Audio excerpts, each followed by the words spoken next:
We have people who are refusing to even ask for it, and it's their right, it's their job to ask for it when their constituents are calling for it. This is what we've got. This is what our situation is, right? What is this? No, I don't want this. I'm waiting to see him put up his space. I'm doing a space. Um, Thank you. Thank you, Miss Woodson. We're trying. We're trying. We are trying here. And please like, retweet. We've got just about maybe an hour. Me and Black Alpha are going to do this. MFM, everybody. And look at what happened in California. I told y'all, I told you that it is people. How you doing, Snow? It's people in our own midst that are doing this, that are refusing. It's dereliction of duty. They're elected to office. They've been asked to serve. They've promised. They made campaign promises, and then when people say, "Okay, we really want something," they tell us, "No, you can't have it." Right? Isn't that amazing? Isn't that amazing?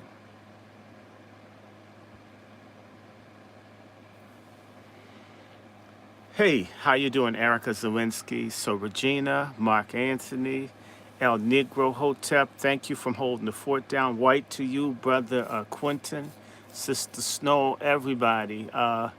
Retweet this, share it, like it. We're going to be on this tonight.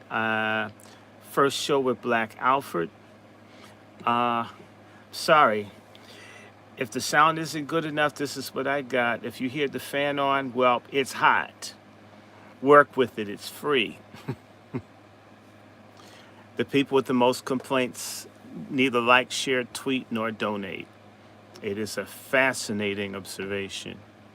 Um, I'm not mad, but damn, it's hot.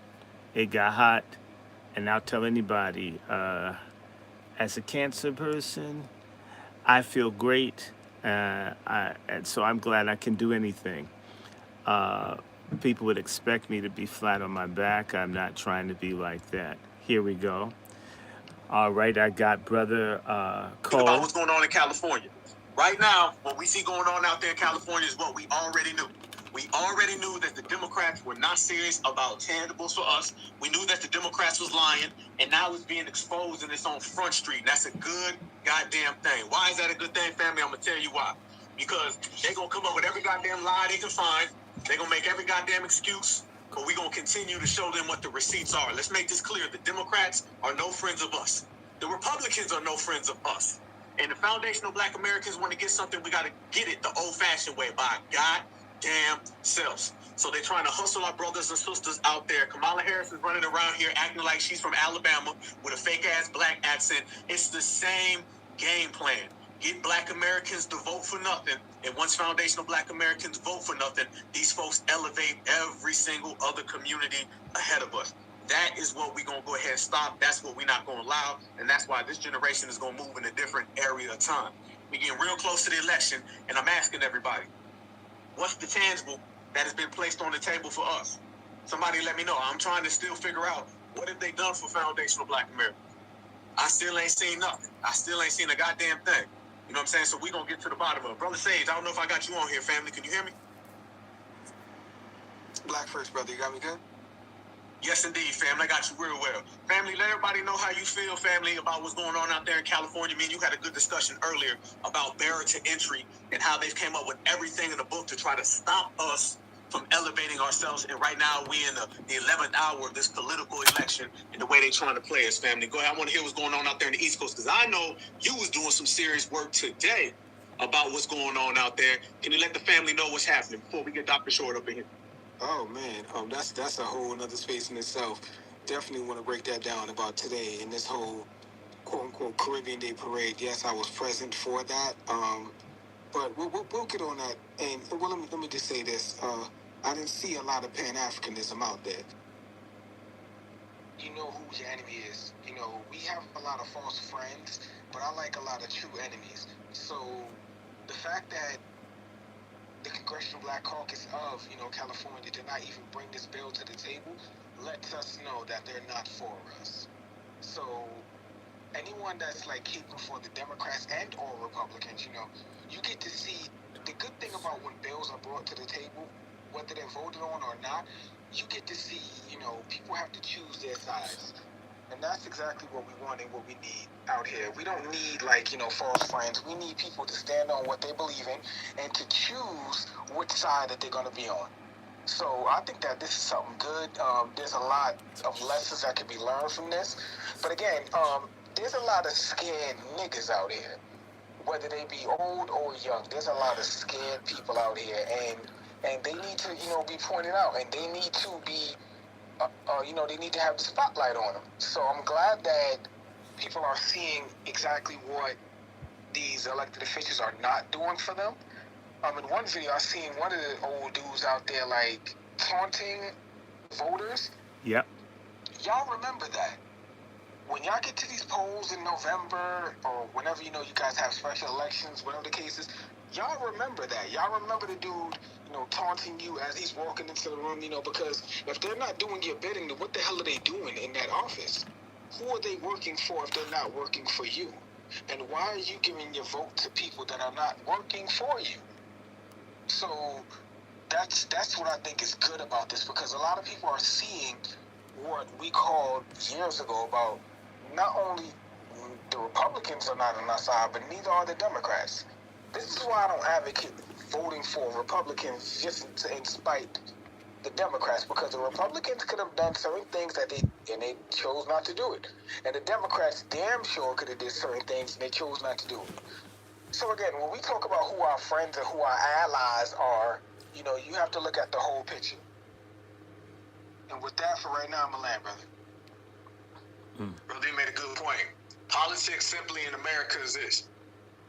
There we go. All right. Politics in America, family, is 101 ways on how you're not going to do something for Black Americans and tell us that you are. But we got DrRandyShort up here. I don't know if you can hear me, good brother. Can you hear me? I hear you perfectly. And the brother that was just speaking is more righteous than the name Sage on fire. So thank you, Brother Black Alfred. Bless the whole room. And I said Alfred, but he was black too, Alfred the Great, who was king in England. But that's all right. I just want to say thank you. It's an honor to be with you. You're one of the hell-raisingest people. And in Florida, Trayvon Martin State versus the land of oranges and such. So I thank you for carrying on the maroon tradition in the 21st century and everybody here.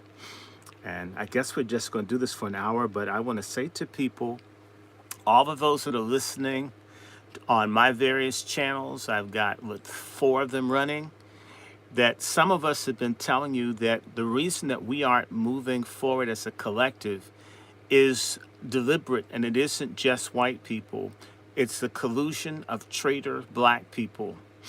And this will not stop. It's the same way if you have a store and people constantly rob it until you get a dog or security guard or something, you will get robbed over and over and over again.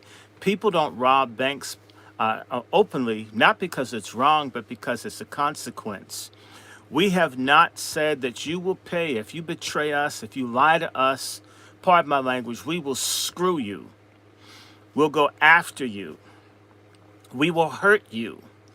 People respect the Nation of Islam not because they believe necessarily in what Elijah Muhammad says, but they know the fruit of Islam will stomp your ass. We don't do stuff in white neighborhoods because white folk will kill you. They'll kill you for walking through on your way to work. We've never put a penalty structure and a strategy that's enforced. If you hurt us, we will get you. We will ruin you. We will bring harm to you. Our community is tired of being violated. I want to tip my hat to the Black father who punched out the white dude who called his kids niggers. The crime is that he didn't have a community to back him when he struck the man who repeatedly insulted his children. We must learn that any real movement for change starts with self-reflection and self-correction. It will not happen without that. That man that mocked the people, in fact, there's a brother who I work with, Brother Negro. He called me this morning. We were on the phone 3 o'clock this morning because I've been talking to people in California saying that we have to punish these people. You'd be amazed that most of the people on the California Legislative Black Caucus, of the 12 or 14 of them, I'm trying to think, wait a minute, it's 14. 6 of them are in Greek letter organizations. 2 of them are not even Black American freedmen, whatever you want to hell you want to call us.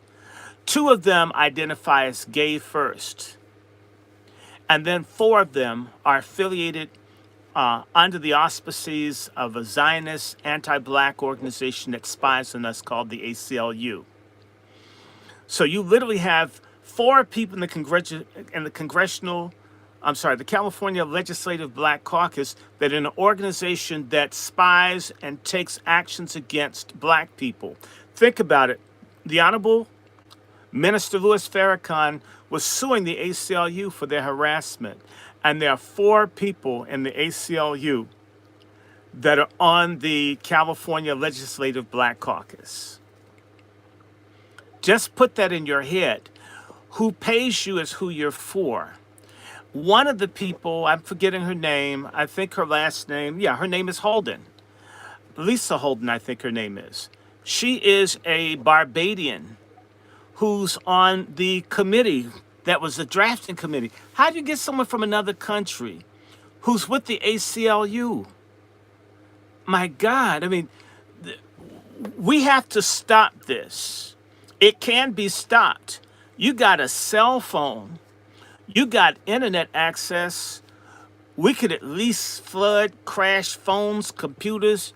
You can do ballotopia. You can find out who funds them. You can threaten economic retaliation.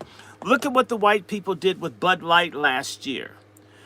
You know what? You'll never see any boycotts in the Black community. I'll even say this of independent Black media people. You never see about a boycott call. And I'll say it to a person over the phone in private. I'll say it to you. Why? Because we want to do business even with people that hate us. To me, I like enemies. I like to know where people stand. I don't want everyone to be an enemy, but some enemies you can't avoid. Why not? I don't like Nick Fuentes. I don't want to like him.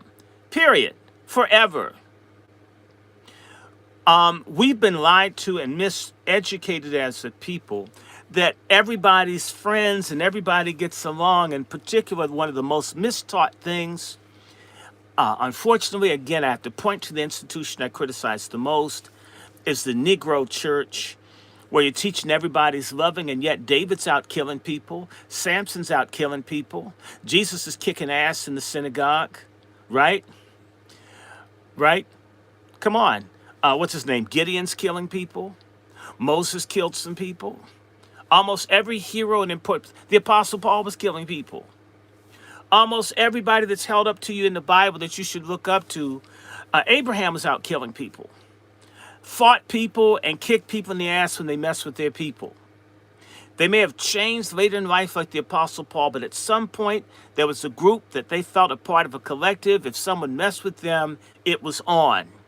So the whole Bible teaches you about contending for the faith and all that. All of us, but the same crooked, no good people in the church tell you everything's kumbaya, cover of people, we're all together, and all we've experienced is being rejected collectively, incarcerated collectively, made homeless, made poor, made the victims of scorn and discrimination and apartheid and everything based on who we are. And yet these lying coons have the audacity to tell you that everyone's going to like you when the very Bible says you'll be hated for my name's sake. If you are a Christian, most of the time you're going to be surrounded by enemies.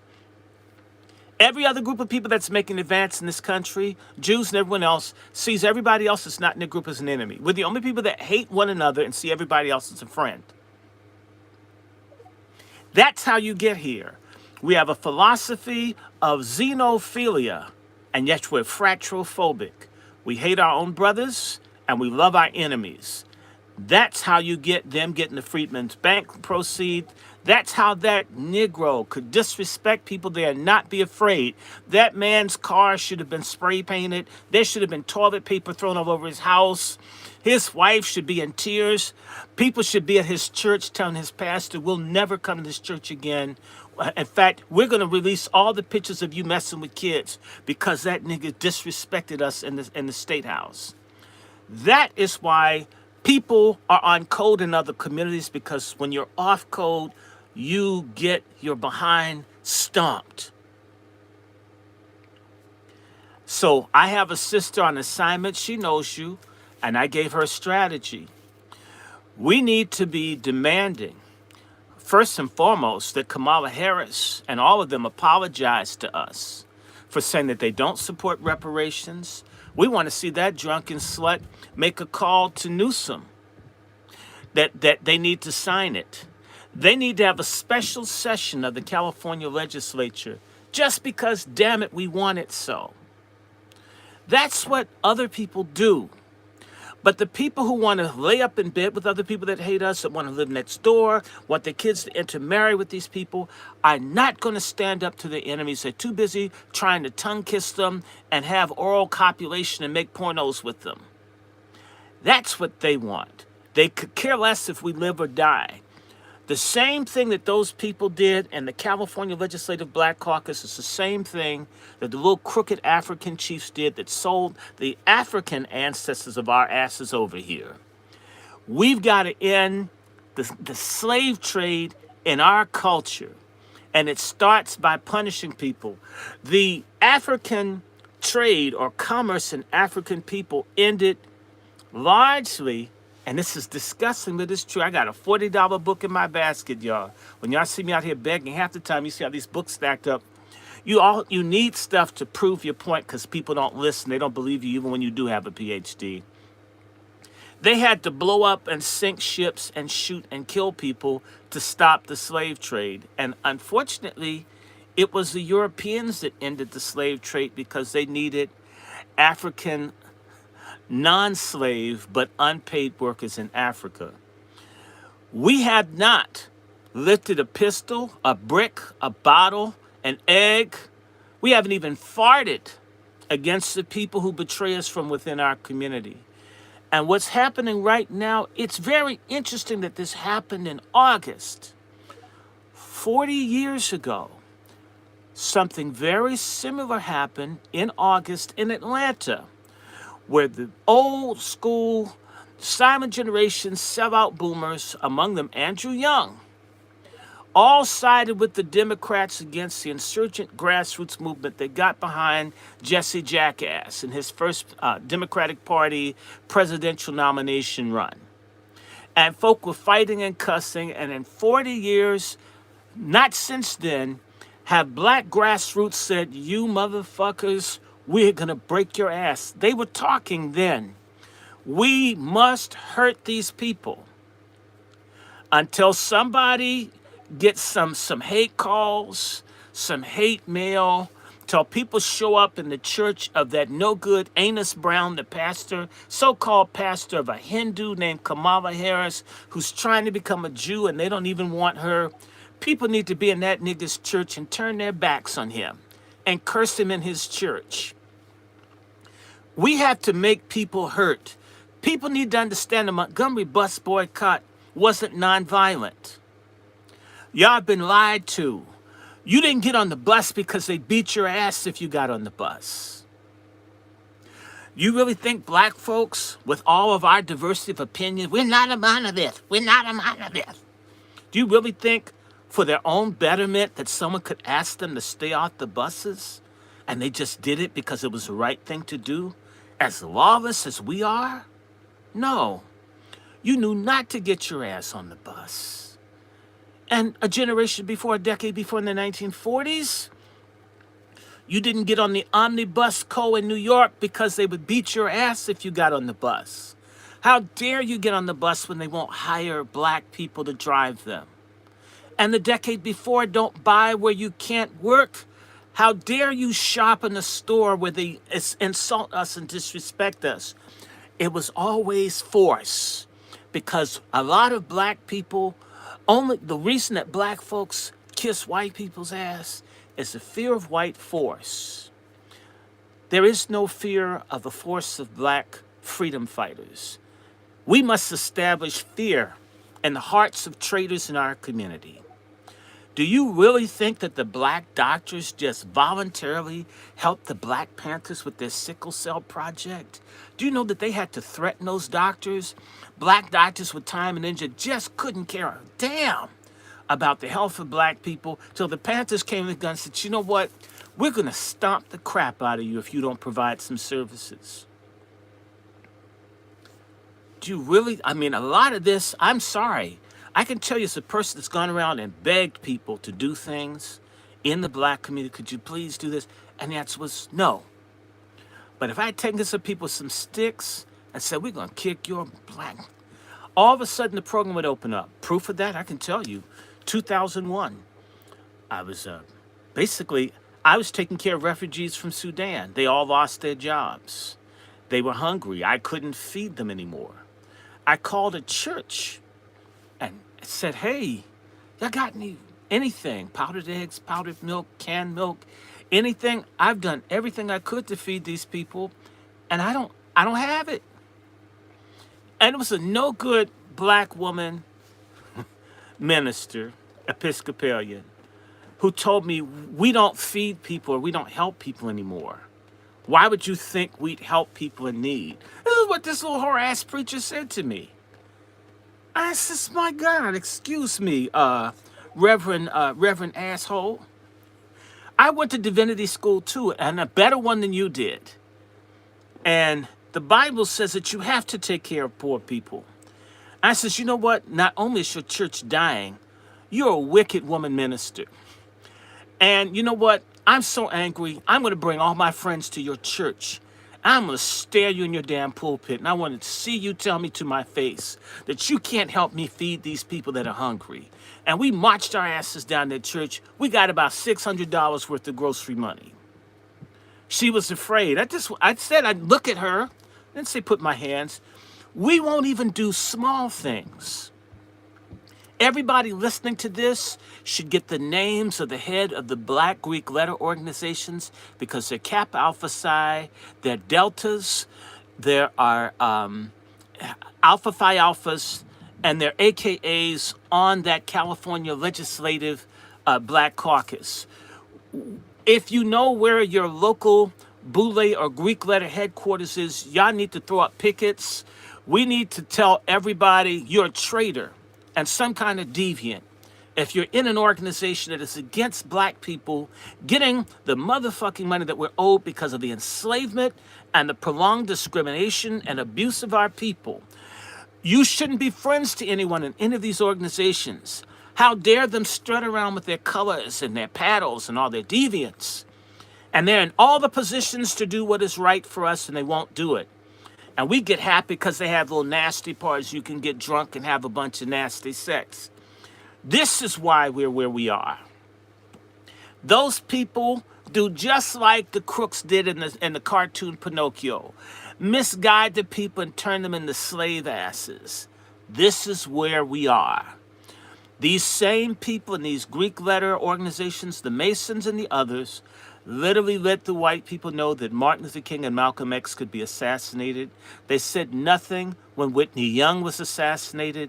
They did nothing except raise money off of Medgar Evers' assassination. They took down Marcus Garvey. You name someone that halfway stands up, whether they're saint-like or not, when they are destroyed, they always have the support of the same people that wouldn't even procedurally vote on the reparations bills that could have been before the California legislature. It is no longer their fault. If they're dedicated, implacable enemies to our advancement, it is our fault that we don't treat them like enemies. Don't speak to someone that's against reparations. Don't sleep. That's right, cut off the dick, cut off the pussy, cut off the love. We have to show people that we're mad and we mean it. Because most people don't really care. My dad had an associate named Butts. He was a politician from Indiana. He was the interior minister under President Reagan back in the early 80s. He was dismissed from his job for making certain comments. There was another white congressman, and he made this comment, and I would love for it to not be true, but for many of us it's true. He said all a nigga wants is some skin-tight pussy in a warm place to shit. Certain people want a big warm place to shit, and they want a lot of skin-tight pussy, and if you're Roland Martin, maybe it's bussy too. They don't care about us. Michael Jackson was right. They don't care about us. We have to care about us. We've got to do this. The NAACP, all these, we know that these groups are fake. Why do I accuse the Greeks? They've got 3.5 million members of the best organized Negroes in the country. They're not for reparations, people. There are 3.5 million organized blacks that are against our restitution. And we think that they're the pillars and the most educated people in our community. They're traitors. No people advance or free themselves from oppression when their traitors aren't afraid, punished, and dealt with. We're the only people. Al Sharpton is a traitor to the black community, and yet he's put up as a leader. All these people that betray us, all these people that lie to us, all these people that use us, all of them.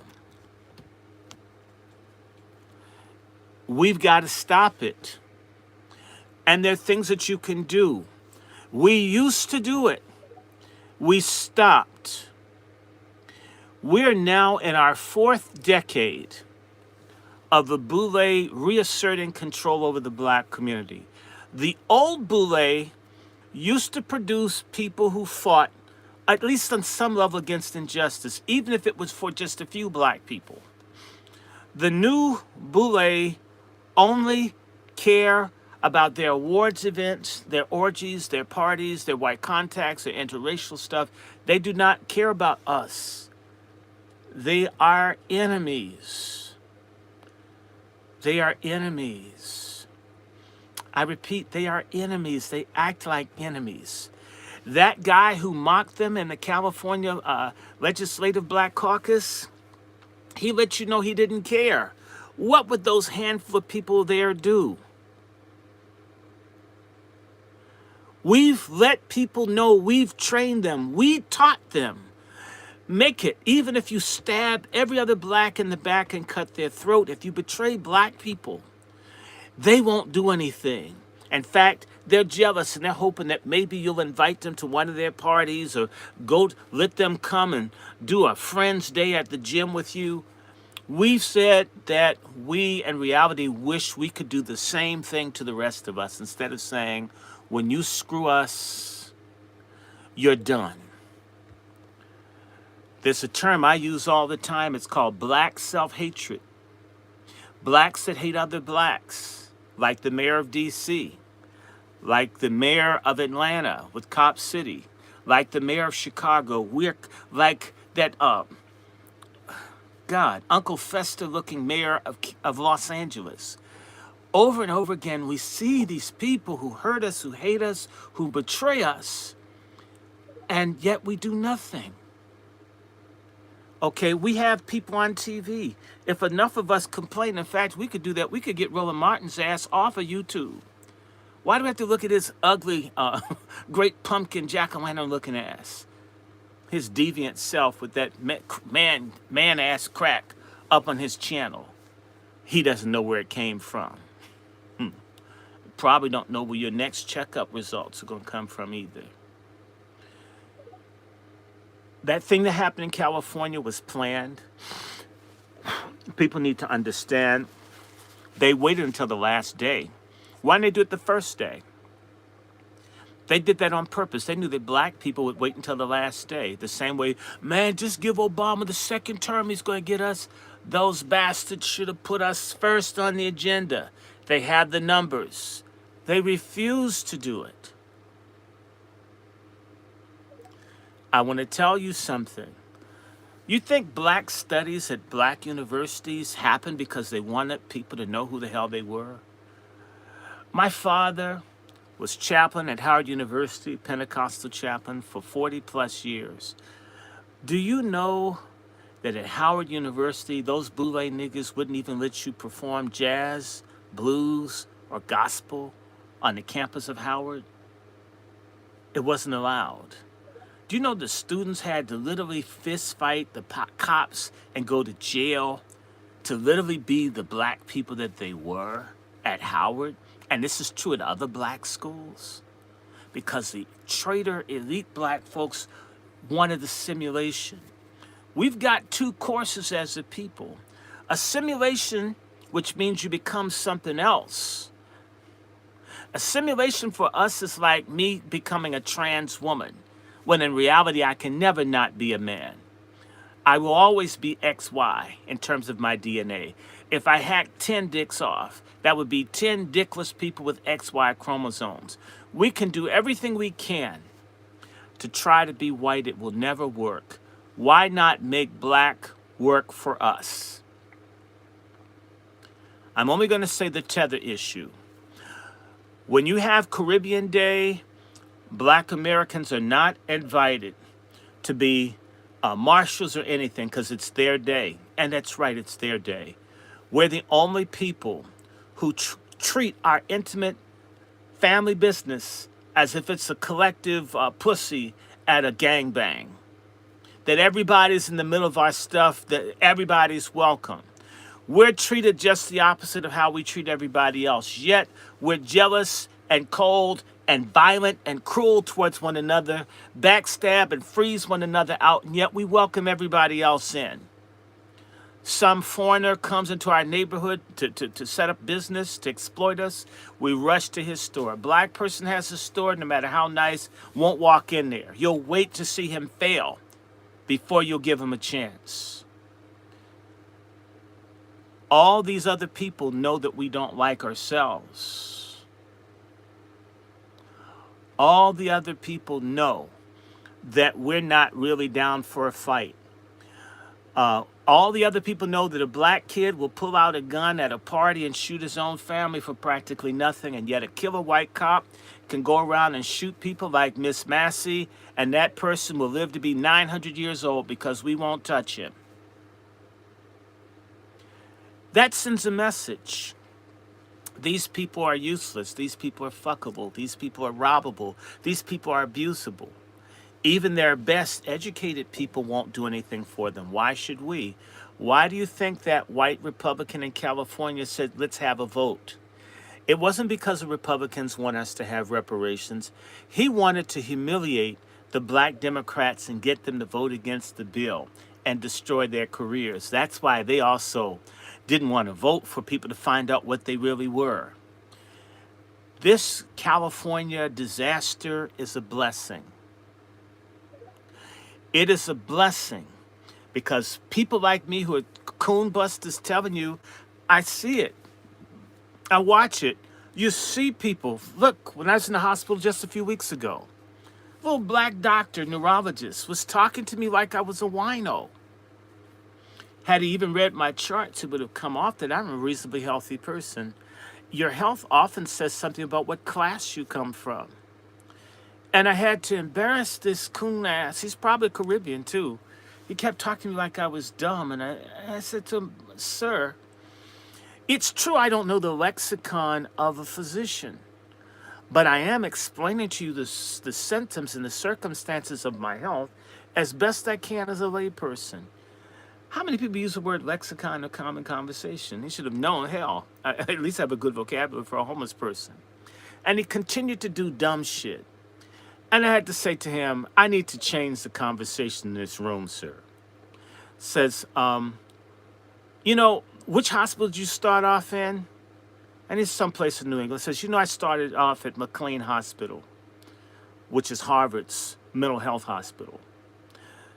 And I did it almost 40 years ago, before you thought about being a doctor. Please stop talking to me like I'm stupid. I have more degrees than you. I went to better schools than you. We're both black men. Why are you doing this stupid stuff to me? He was so embarrassed I never saw his ass again. But these people, they get a job or something, and they treat other black people like they're worthless. The degrees and all that I have were to serve my people and have an income, not for me to look down my nose at somebody. That's bullshit. If we've got millions of black people with degrees in this country, and look at us. There are these people coming to this country with no degrees that are richer than we are. Bill Gates has no degree. Lots of these white billionaires have nothing. In reality, it isn't going to a white school. In reality, it's having access to the damn money that we are owed as people who've been cheated for 400 years, both as Aboriginal and African descendant and more descendant and mixed race descendant people in this country. And I say this not as a boast, but as a fact. The governor of California is my cousin. Maxine Waters is my cousin. Every president of this country, with the exception of Martin Van Buren, is my cousin, and I'm not the only person in my family. There are a bunch of us, we've been cheated so many different ways. I've been cheated out of whatever I'm supposed to get out of this damn white lineage, or more lineage, or whatever the hell it is. We've been cheated so many times over. The longer I live, the more stuff I've learned been stolen from me.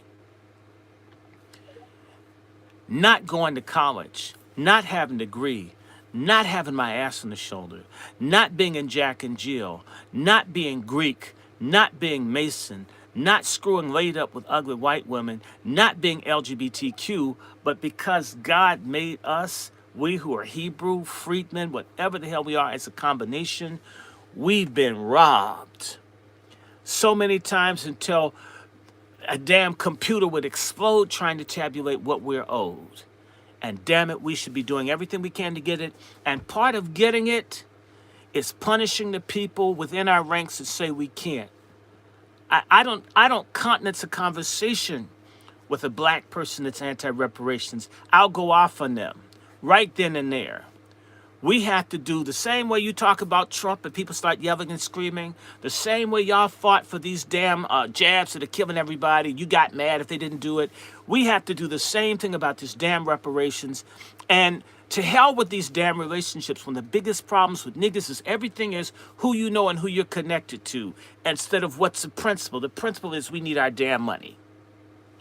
And the other principle is we'll do whatever that we have to do to get our damn money. And either you're for me getting my money and you're my friend, or you're against me getting my money and you're an enemy. You're just another kind of white person. You're just another kind of cracker. You're another kind of Nazi. You're another kind of slave trader. You're someone in our history of enemies that I'm against and I can't work. If a tractor trailer drove over every person in that legislative caucus and killed them, right now I couldn't tell you I'd shed a tear. My gut feeling would be good riddance, get them all. Only when people see you're that angry, because they think we're clowns. As long as we're clowning at Comedy Central and at the Laugh Club and this, that, and the other, and we're after Megan Thee Stallion and all this garbage to confuse us, all the weed smoke everywhere, as long and we drinking Cristal and Ciroc and Pink Champagne and Power Master and whatever 40-ounce garbage that we gargling on, as long as that, and we got all these trannies everywhere, as long as we're distracted by the immorality that was described by James Weldon Johnson's song, Lift Every Voice and Sing, lest we be drunk by the wine of the world, we forget thee. The thee who promised us a land of milk and honey that we've provided for everybody but ourselves. Let me stop here. Let's open this up. You ready, brother? Yes, indeed. Yes, indeed. First off, let me say this. Certified salute to our brother, Dr. Short. I'm talking about on point, thorough as it gets. You know I appreciate you, brother. I learned so much from you. You know that. So certified salute to you. Anybody who wants to come up, come on up. Anybody who's got something to say, a question. If your hairline is going backwards, you're not coming up. And if your forehead is a six head, it ain't coming up. So don't even bother. We're not wasting this real thorough conversation with the doctor and all of my brothers and sisters here on no time wasting tether. So certified salute to everybody. Brother Sage, did you have anything you want to add on? Yes. First, I want to thank you, Brother Short, for all the knowledge that you always give out just so generously to your people and that you have been doing throughout the years. And I want to just, again, take my hat off to all of the work that you put forward, because the one thing that you necessarily can't buy today is true knowledge. And I learned a lot, not just from you, but from a lot of brothers that I've come in contact with, specifically like, you know, on social medias like this. I learned a lot of knowledge from you guys. So I do want to thank you, because this is something that, you know, well, they're not teaching this in college. So this is something that, you know, we would have to pay a lot of thousands of dollars for. And you just give it away again at a free rate, and you give it away so generously. So I want to thank you for always giving your time and your efforts at doing that.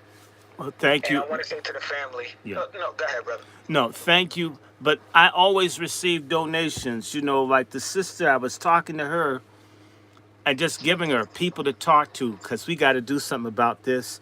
I want this damn money. I want it. You know, I have stage 4 cancer, and I feel great, and it must be the will of God. I believe I'll beat it, but I get it. Stage 4 often means you're on your way to death. I may not be here, although I think I will. But I want it for you. I want it for the other people. I'm angry at the thought that someone's going to have to go through what I went through all over again. That's insane. So that's why I helped the sister. Now, she sent me a donation, and she says, I know you didn't ask, but people should do that. It doesn't have to be a whole lot. Do what you can. Help people that you see, because it makes it's encouraging. If nothing else, an email. I do not mind at all pointing people, trying to hook people, connect people. I'm trying to help people. My brother that's in Mississippi, my brothers that are in Tennessee. We have this thing called the Patriarch Summit. I talked to Brother Black Alpha about, to try to find a way to bring our folks together. First the men, and of course this week we're working on the Wazis, the black women that are warrior sisters. We need each other. I don't have children, so why not give to other people? And you're right, they do not teach this in school. But we need our own schools. We should be teaching it. It should be taught. We used to have places to meet. Now all of the places, there are not even places to gather anymore. There are people listening to you. You can't online. I mean, the CIA and everybody's in the middle of what we do. But we have to teach everybody else, share it. And at the same time, if it's given freely, we should help each other out. If Black Alpha, God, when this brother calls me, I don't tell him no. I try to say, well, brother, what do you want? He called me the other day for a number, and I didn't have it. But I told him, brother, I'll do the best I can to get it for you. I think I got it for him. We must have a mind to serve and look out for each other. We're a nation. These illegals help each other. They live together. They're doing what we used to do when we moved from the South to the cities. Then we bought into this white middle class thing. I see white folks, 10 of them live in a house like illegals. You can't get 2 of us to be in the house without fighting each other, shooting at each other. We need some love. At least I think I love black people. I don't love coons. Pray for me. I'm so angry with coons. I don't think I could be a Christian around the California Legislative Black Caucus. I think I would be very unchristian. I don't think I wouldn't be able to cuss or want to fight someone. Even in my bad health, I should at least get my friends, somebody to do something, one of these people, so I can sleep good at night. You know what I'm saying? I get angry about the injustices that happen, that go unpunished amongst us, that we can correct. And the other injustice is to not invest in each other. Invest your knowledge, invest your time. If you can give a few dollars, do it. They do it at the comedy club. They do it at the strip club. They do it at the liquor store. They do a range of things. Do what you can to help one another. That's the beginning of us getting out of the mess that we're in, is to do what we can for one another. I could definitely say, brother, you've done a lot for me. I appreciate every time we talk. I got a chance to meet our brother 2 times just in D.C. I got a chance to share the stage with him. That's the highest honor of my life.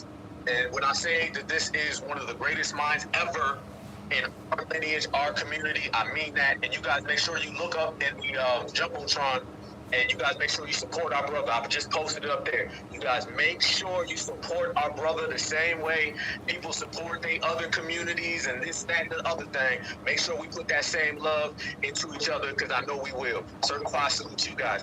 I want to speak to our sister, Sister Sean. It's another person I got to meet in DC, another certified. Sister Sean, you know, the stage is always yours when it's mine. Go ahead, sister.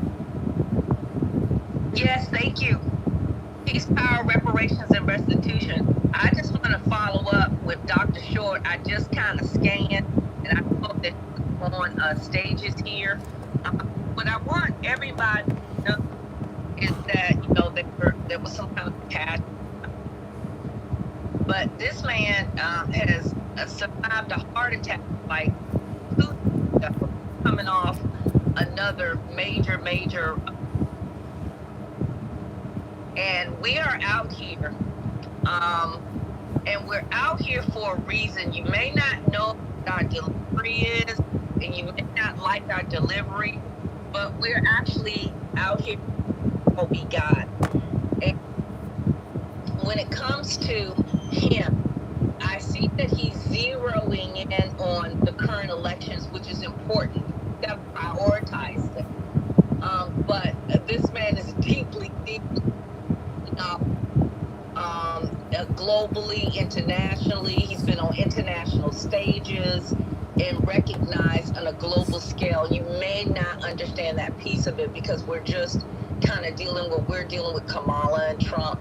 But when he comes on, I just want people to appreciate the very first space I ever did. I did one Twitter space in my life, and he was on it. And I tell you, if you were on that Twitter space, you got the equivalent of 1 or 2 semesters in college. Literally. It's something that you didn't have to pay for. And you may not understand it, but I understand it. The knowledge that he was dropping is something that it would have took you 2 years to catch up. So I want people to kind of really understand that. And we're kind of on the back end of stuff. I see the young people that are out here doing the thing. Marcel, he's doing the political thing. He's the educator. I think he knows. Black Alpha's doing it. We got our eyes on everybody, but we're winding down, just to be the truth. So take what is being delivered to you. And really respect it and really understand. This is a professor. So he went to Harvard. He's not going to toot his own horn, but I am, okay? So he's already at Howard, Harvard. He's been there, and he's pouring out to you. And I kind of do the same thing in my way, because I'm at the end, you know. It's time for you all to take up the reins. So that's all I wanted to say. And I'm proud of everybody in the spaces fighting in different directions. Yeah, the California, that was a defeat. It was it's the battle, but it's not the war. We may have lost the battle, but we did not lose the war. We're going to march forward. There's no way that you can go forward unless you do one foot before the other. There's no way that you can clap without a left hand and a right hand. So we're going to continue to clap, and I'll fold my chair. Sister Sean. Yes, ma'am. Thank you so much for that, Sister Sean. Okay, so since you touched upon it, Dr. Short, I guess we can...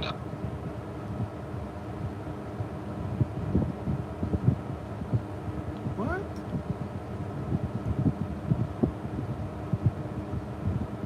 Touched upon it, Dr. Short, I guess we can bring it to the forefront of exactly why, because we wasn't going to do that, but since you touched upon it, we can talk about exactly why we did this space. Dr. Short is our brother, our uncle, our father, our spiritual teacher, whatever you want to call it. We and our brother, as he brought up, has stage 4 cancer. So we don't know. My brother's strong, and we know that you're gonna fight this all the way through. Yeah. But we don't know how much time we have with the brother. So we want to give the brother, his flowers, his cigars, all the love that he can and receive while he's here. So that's what this space is about. Just telling, just showing the man that we truly appreciate everything that he's done and everything that continue to do, and all the love that he has and will always give. So, yeah, me and Black wasn't necessarily going to bring that up, but since you brought it up, brother, I just wanted to let the room know. So, know that, family, when you donate, you want to make it count. Make this one count. And when you come up here, let's be respectful. If the brother wants to talk about, I think our brother might have dropped, but he'll be right back on up. Okay, we got you back. Can you hear us, Dr. Short? Oh yeah, I hear you. It took me out twice. It's not your. You put my name in this show thing. Sister Sean will tell you, if you put my name in a Twitter thing, you will have problems. And it's not. Bring it on then. Bring it on. Well, Bring it all night long. We got to. well, no, it's not that. They'll take me out and crash the space all night long. So I never ask people to use my name. That's why I'm under Kuna Bomber. Okay, that's why you don't see the name. Talk to Dewan B. Talk to anyone that has me on their platform. They begin attacking you. If I'm allowed on, they come after you in the algorithm. So, believe it or not, some people aren't allowed to be bigger. They do not want you hearing what some of us have to say. I'm not the most profound person. Dr. Claude Anderson is they're people way smarter than me. Way done more. The thing is that, they're up in years. I'm sort of between. I'm 59, I'll be 60 in February. Everybody in January, from January on, that would be the beginning of people who are in the X generation becoming seniors. I'm just a few months from being a senior. But I'm a bridge between the boomers and the silent generation and the millennials, the Zs, and all the others. And so that's sort of how it is, bridge between the generations. But thank you, Sister Sean. Y'all need to know that Sister Sean, I was thinking about her. She came over, had the garbage disposal at the house fixed. They sent over food. They've been taking care of my mother, just been like an angel. She's a righteous person. She's what I call a wazi. This is a fighting sister, a good mother, a good person. A lot of what we do is we've been criticizing the culture in our community, not because we don't love the people in the community, but because you care. Dr. Martin Luther King says, if you love something greatly, you'll criticize it because you care. So if you hear me, what seems like a black conservative just beating up on black folks, they're those people who I call Republicans who hate black people's guts. All they do is trash us for money. And then there are those who are criticizing us who aren't paid, and it's because they see us as what we can and should and ought to be, and not for what we've often been forced to be, or been tricked into accepting. I want to say this, I feel great. I got to wait until the end of this month for the doctors to figure out what's up, because for me to be in such a bad state, everybody's saying you're so healthy to have this problem. So it's the will of God, right? Because I feel great. The most pain I had last night was gas because I had yogurt. So, I don't want anybody crying. I want people to understand that if I am dying, this is the right way to go. Die fighting. Put my ass in a box. That's when the fighting stops. And if I've got a soul, that'll be fighting. We got to fight this. They've been making war on us for hundreds of years. The fear of death or the possibility of death is always real. The scriptures say, yea, though I walk through the valley of the shadow of death. Life is nothing but being surrounded in the shadows of death. Because it's as sure as you've been born, you're going to die. So I'm not trying to scare nobody. I don't want anybody sad. I want folks to know that, so you're clear, that It's a miracle that I'm here, and I'm thankful for the miracle. I had severe sepsis for 2 weeks. Sepsis kills people. I didn't even know I had sepsis. I learned that on my discharge papers. People die every day of sepsis all over the country. My father nearly died of sepsis in the hospital in the month of July in 2011. I got sepsis in 2024. I didn't even know I had it. My father had to be put in they had to give him an induced coma. So if I can survive sepsis without medical care at home and bounce back, I don't have to take dialysis. They thought my kidneys would fail, and my kidneys bounced back. And in a day, when they thought that everything would fail, then it is the will of God that I believe in. I would tell everybody this is a spiritual war. I got sick when we were trying to organize our Brothers in the Patriarch Summit. All of a sudden, couldn't do anything. Sister Sean's calling me. I'm falling asleep. I can't talk to her. If you are serious about standing up for your people, it will cost you something. It may cost you friends, it may cost you money, it may cost you time, it may cost you family, it may cause your hair to turn white, your teeth may fall out, you may be misunderstood, you may do without things sometimes, but so much, this whole economy is vested in the fraud and ripoff and the destruction of us as a collective. It will require sacrifice of some of us, a critical mass of us, to overturn this thing. And the low-hanging fruit are our traitors, even the white Anglo-Americans. Before they started fighting the British Army, the Sons of Liberty were terrorizing the loyalist coons that didn't want an American republic. When we're really serious about our freedom, when we're really serious about our reparations, we'll deal with our turncoats. When you had that whore, Elaine Brown, a precursor of Kamala Harris, who was screwing everybody and giving the secrets to the FBI and others to kill the Black Panthers, she's still honored in our community as a strong sister. Why is that? Do you get where I'm coming from? And I have friends who get none of the love that Elaine Brown gets, who went to jail and served and suffered for the people. We've got black political prisoners rotting in jail now. Jesse Jackass and these other people haven't opened their mouths. People who are literally dying, people in supermax prisons for you young brothers and sisters. So understand it's a sacrifice. That's the deal I made. I have decided to follow the way of the cross, and the way of the cross is that you fight for the poor and the oppressed. That's my belief as a Christian, not this fake-ass Anus Brown, this takes dicks cakes, these liar ministers that you're paying tithes to. You need to tithe to your own bills so your credit is good so you can buy something. Y'all need to invest in having guns and having a victory garden.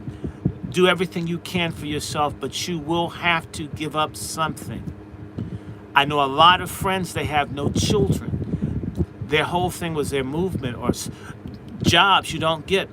I mean, I have the credentials. If I apply, I'm going to get told no. Someone's going to call and say, he's bad, short, he's radical, he hates white people. Ask him, when was the last time he had a fight with someone white? Maybe in the 70s, maybe 71, 72. Do you realize that's 50 years ago? But that'll be on there. Understand, it's not fun. It is not easy. But we don't demand reparations or our full freedom because it's easy, but it's hard and no generation before has done it. It's high time we try. And we are capable. We just have to want it. Want it so badly and work hard, not assume it's going to come cheap or easy. Whenever you hear any stupid slogan like the NAACP had a slogan, free by 63. Well, that's 61 years ago. It was a lie. It's going to take a long time, but it's doable. And they're working to wipe us out all over the country. Everywhere black men can't work. Abortion bans at the Democratic Convention. Kamala Harris's main thing that she's pushed is abortion. It's really killed black babies. She's killed all the black babies inside of her. That woman is a psychopath. Her pussy is a crime scene. She's a miserable drunk, I used to work next to the polysubstance abuse unit at the Harvard's mental hospital called McLean in Belmont, Massachusetts. I suspect Kamala Harris is a polysubstance abuser. She won't be the first one. John F. Kennedy Sr. was a polysubstance abuser. Bill Clinton was a polysubstance abuser. Kamala Harris is a substance abuser. George W. Bush was a polysubstance abuser, alcohol and drugs. Betty Ford was a polysubstance abuser. In fact, Kamala Harris's stupid ass thinks that she can do Betty Ford remote at home next to her liquor cabinet. That's a silly bitch, y'all. So don't worry about that. Help if you can. If you can't help, pray. Do what you can do. Our people won the Civil War, doing everything that they could do under the circumstances. If everyone does their share, they won't be able to stop us.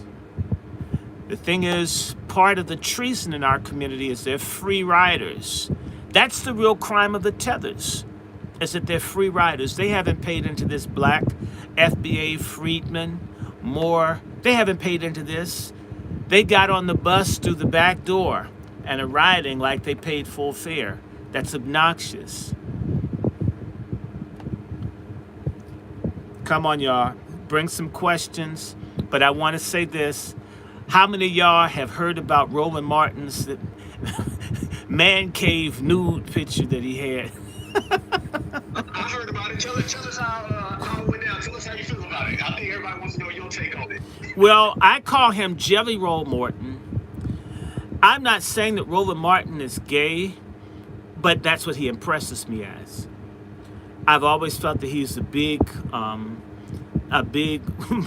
Trailways, Metro Bus, Port Authority type dinge queen. That's how I feel. I feel that he's a fraud. I feel that he's a fake preacher. I know that he was trained by white supremacists in a thing called Project 21. They planned by 2000 that they would have all the leadership in the black community doing what the hell they wanted, and they got rolling. I think that Roland acts and does a lot of effeminate shit. He's always got on girly looking type stuff. He's always got pictures of him with his behind up in men's faces. Why? I mean, to me, if you keep putting your butt up in someone's face, you're trying to make someone aware of it. It's sort of like a woman putting her boob on your arm or your chest. Maybe that's how they do it in that lifestyle. I mean, I don't care so much about, you know what? Let me say this so we're clear. One of the greatest honors in my life was my English teacher, Dr. Rana Robinson at Howard University, told me when I write, I remind her of, and she said, you're the next James Baldwin. Because when you write angry. I'm from the church. I also get in people's business. To be compared to James Baldwin, I couldn't believe it. And I says, come on, you're playing, lady. Look, I just want to pass the course. She says, no, you're a gifted writer. And she says, I didn't give you an A in my class because you earned an A. In my creative writing class, I thought I was a teacher. By the time the semester ended, all the students in the class were expressing themselves like you. You were the teacher. You simply needed to learn grammar. Everybody, are you listening to the papers that the students present? They're now talking like you do. That's why I gave you an A, because you taught your peers how to express themselves. So I love James Baldwin. And I like a lot of people whose sexuality I do not agree with. But I am very angry with people like Roland Martin that put sexuality ahead of their people. That's a necessary sacrifice. If you're going to lead our people, knowing all of the pitfalls and the traps that are meant to set us up and fail us, and trap us to destroy us, then you can't do certain things. You can't take the bribe money like my city councilman who's a mega sci-fi named Trayon White. You can't mess with the white girls. You can't screw your staff at your office. You have to give up some of that stuff in order to make the impact necessary to be of service to your people. Over and over and over again, we have people who are fighters who come up short because their desire, their flesh trumps out the cause, the purpose. Okay? People aren't watching Roland Martin's show to see the crack of a man's ass. They're watching the show thinking that he's giving them genuine black news information and analysis, which they might get. It's doubtful because of his corruption as a human being. I find him disappointing. It's telling that his first wife left him for a white man. It's interesting that Roland has no children of his own. I mean, I don't have children, but trust me, I'd be trying to bust at least a child out if I had a woman that was trying to be a mother, and that's the only kind of woman I want to be with. I find Roland to be a fraud, that Roland was willing to interfere with national elections to try to steal the questions, the debate questions, to favor hated racist super predator Hillary Clinton against Donald Trump, and yet he would do that for Hillary Clinton without any assurance of a job. And yet he tells us to not want reparations. He's a despicable man. He's an unattractive man. He's an exhibitionist. He's a narcissist. He's a fraud. And I want to mention to you, in 2018, when the Howard University students shut the school down because there was no financial aid money for them, because there was a gay cabal in the Howard University administration building in the student services, financial services office, that were over-awarding gay students, and I guess non-gay students that weren't engaged with them were homeless, were hungry, were at risk of their lives in the wintertime because someone who screws someone gets extra money. That's amazing. Roland Martin, when he covered the story in 2018, he defended the young man that got $500,000 in student money for clapping his ass, but he didn't interview the students who went hungry, that were homeless, that had to drop out of school, that were injured. Showed me a bias somewhere, but I also know, Roland Martin's buddy, who's a person that promotes what's called SGL. SGL is a Pan-African LGBTQ, well, they say it's not, okay. It's a Pan-Africanist creation of basically making homosexuality natural, normal, and good. This guy's philosophy, Cleo Monago, is that African same-sex, two men having sex in Africa is good. It's different from two white men having sex in Greece or in France or in New York City or in DC or San Francisco. That's bad. But if two black men do it, it's good. It's in keeping with our African roots and culture. This is one of the major show consultants for Roland Martin.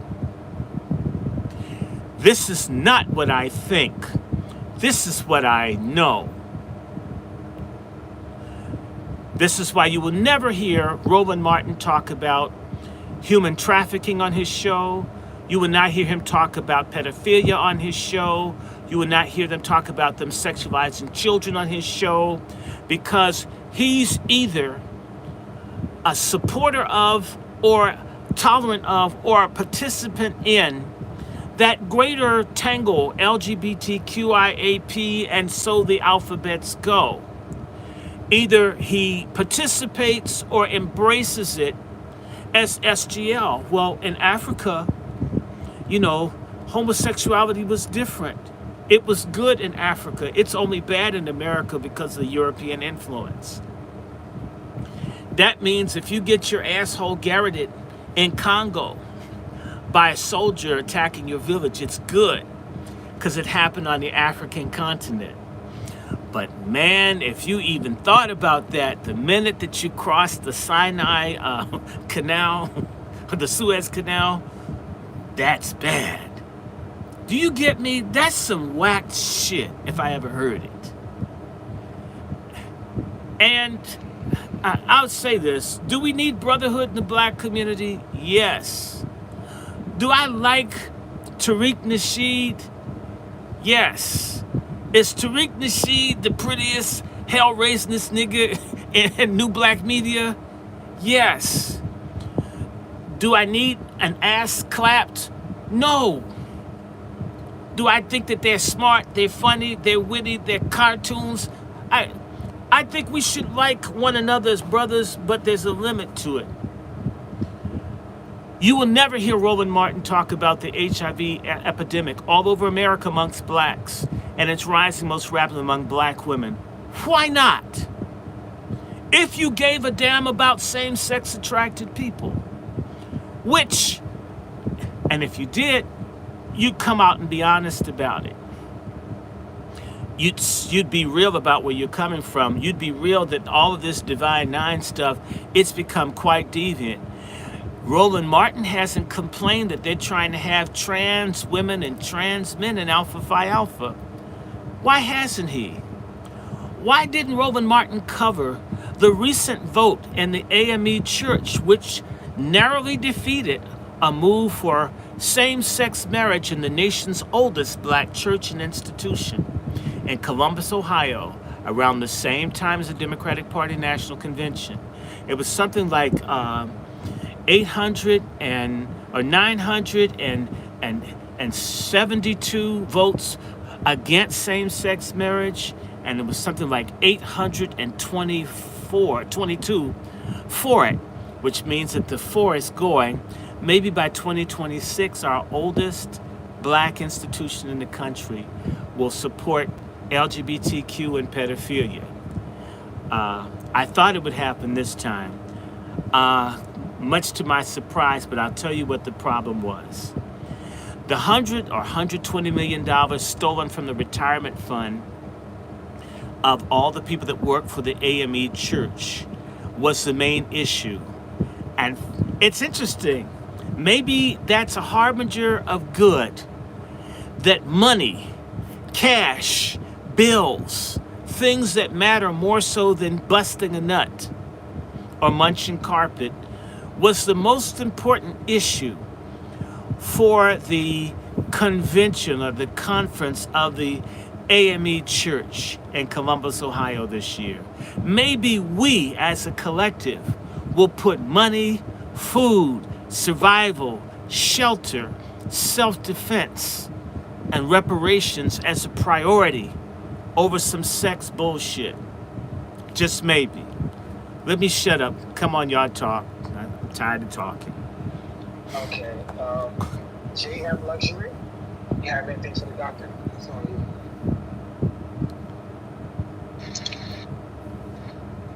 Yes, I do. Hi, Dr. Short. Hi, Brother Short. How are Jay you? have luxury. Yeah, can you hear me? Yes, thank you. Blessings. Okay. I just wanted to chime in. I too have had my doctors tell me that I don't have long to go, but I too have the same vigor as you do. Anyone on here that know me behind the scenes understand my fight for life, but I do not let it stop me.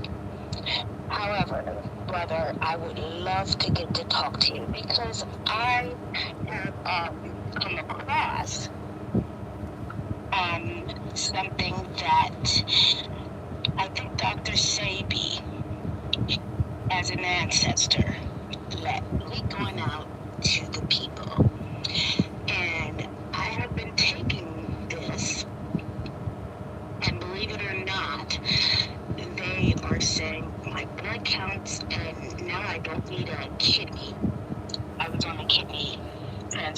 because I don't need it now.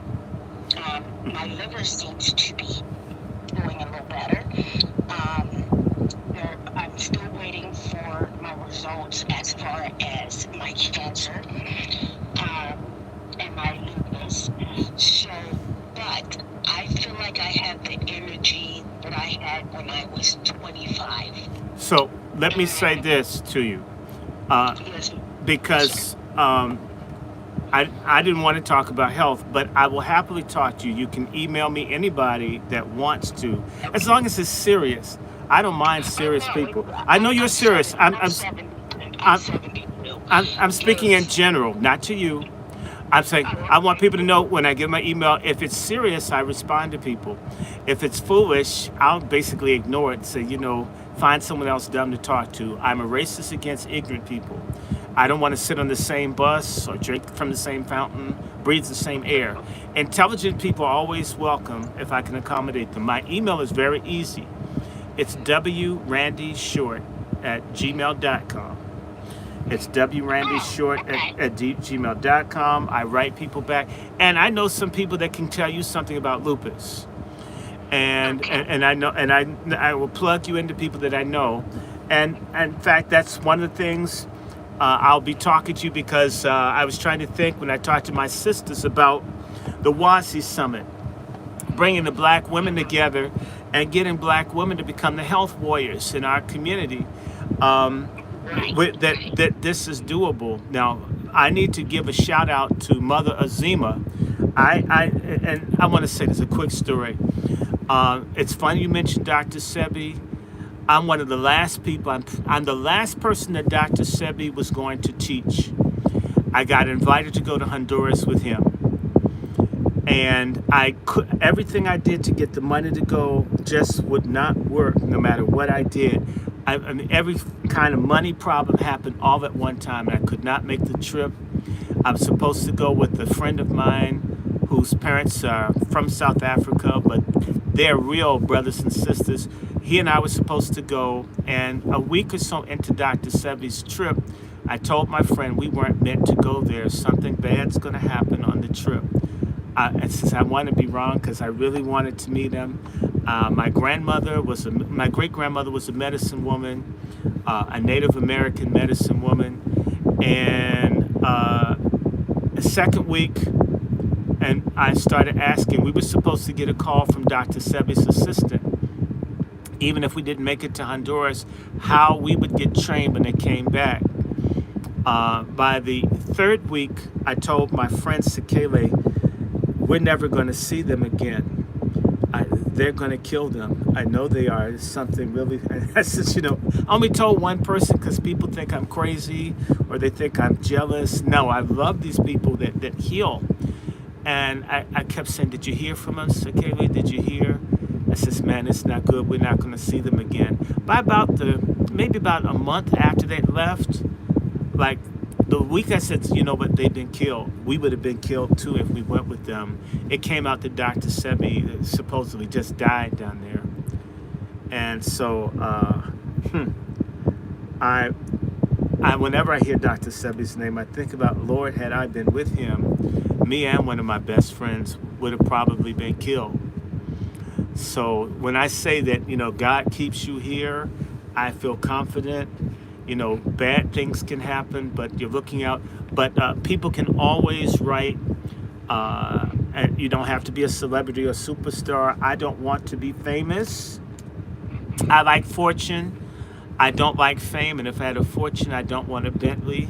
I don't need to live like Diddy and them to be happy. I probably help other people, make certain I took care of my close friends and family. So feel free. And by the way, if you use Zelle or PayPal, that's a way to donate. My email is the same as my Zelle or PayPal, DrRandyShort. And we didn't say it, but my Cash App and Patreon are all Dr. Randy Short, the $ for the Cash App, whatever.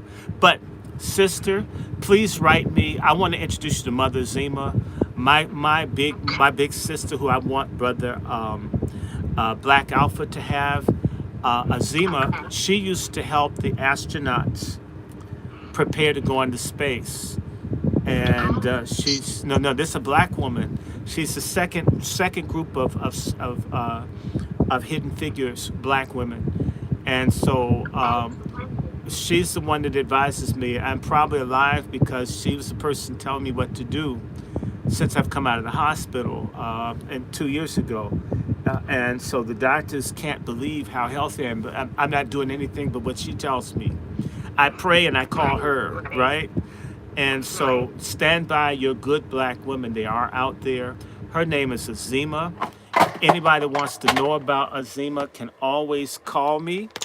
I'll always share with you her email. Just don't call her with BS. That's the only thing we ask. Don't do BS. I know you're not going to do it. You're 73. But the other people, I'm concerned. Well, you're going. Well, thank God for it. We all need those years, right? So, Yeah, anybody. I am gonna reach out to you because oh my God, I have me and you are gonna just like we want to just ping off of each other because the energy you have, the fight that you have in Black Alpha. No, I think I've been in a few rooms with him, and I have this passion for my people, and I have a I unapologetic, let's say. Okay. And why do we apologize? No, these people can't apologize for slavery, genocide, lynching, Tuskegee, medical apartheid. So why should we? Well, no. Why are we even? Why is it even a thought?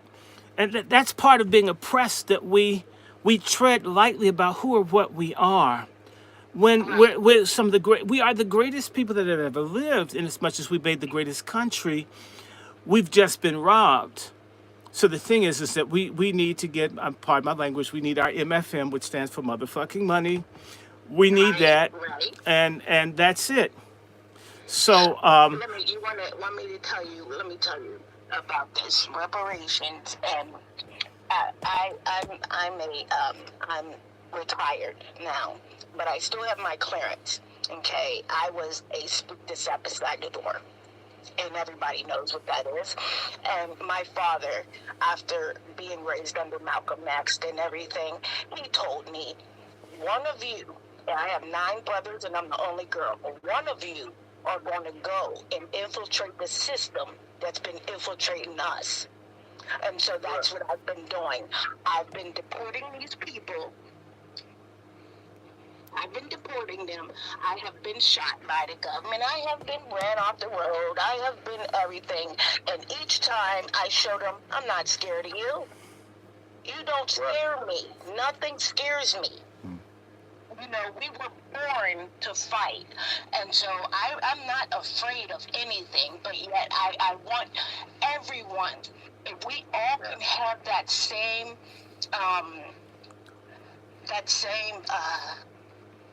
passion, and if we all can come together and let's fight on this white man's platform. Because every time we do that, they find a way to infiltrate us and then come in. You get what I mean? But no one can make me fight my brother or sister in public. And anyone on here that I've ever had a problem with, give me a call. I don't give you a Google number. I give you my direct cell number. And I tell you, like you said, don't call with the BS. Because I'm very unapologetic with my tongue. I speak it, I mean it, and I live it. Just like when Brother Marcel, when I first heard he wanted to run, me and my husband got up off our old asses, and we went down there, and we walked those streets. And I think I was the first one to put video of me walking down the streets and getting the young people and hearing from the old white people and the younger white people that they didn't even know about Marcel. I said, well, you know about him now. Let me explain. I was letting them see hear him on different platforms, how well he speaks. And that's what we need in our community. Now, my time is almost my time. I'm sitting at the grave. I'm just going to keep it really honest. I'm about to join the ancestors, but even when I join the ancestors, I will still be in this fight from beyond, just like they are, because we are the only, and I tell everybody, we're the only people on this earth that has a signed contract with the government, and yet they don't want to fulfill that contract. But they're covenant breakers. They owe us not just that. Some of us are from the original nations. They're covenant breakers. They're liars. They're Right. takers, and And, they my make piracy. husband They make does music, they make and piracy. he's going to be having a space with Ishmael Friedman on our music reparations. Right. So let's do Because they've this. stolen that also.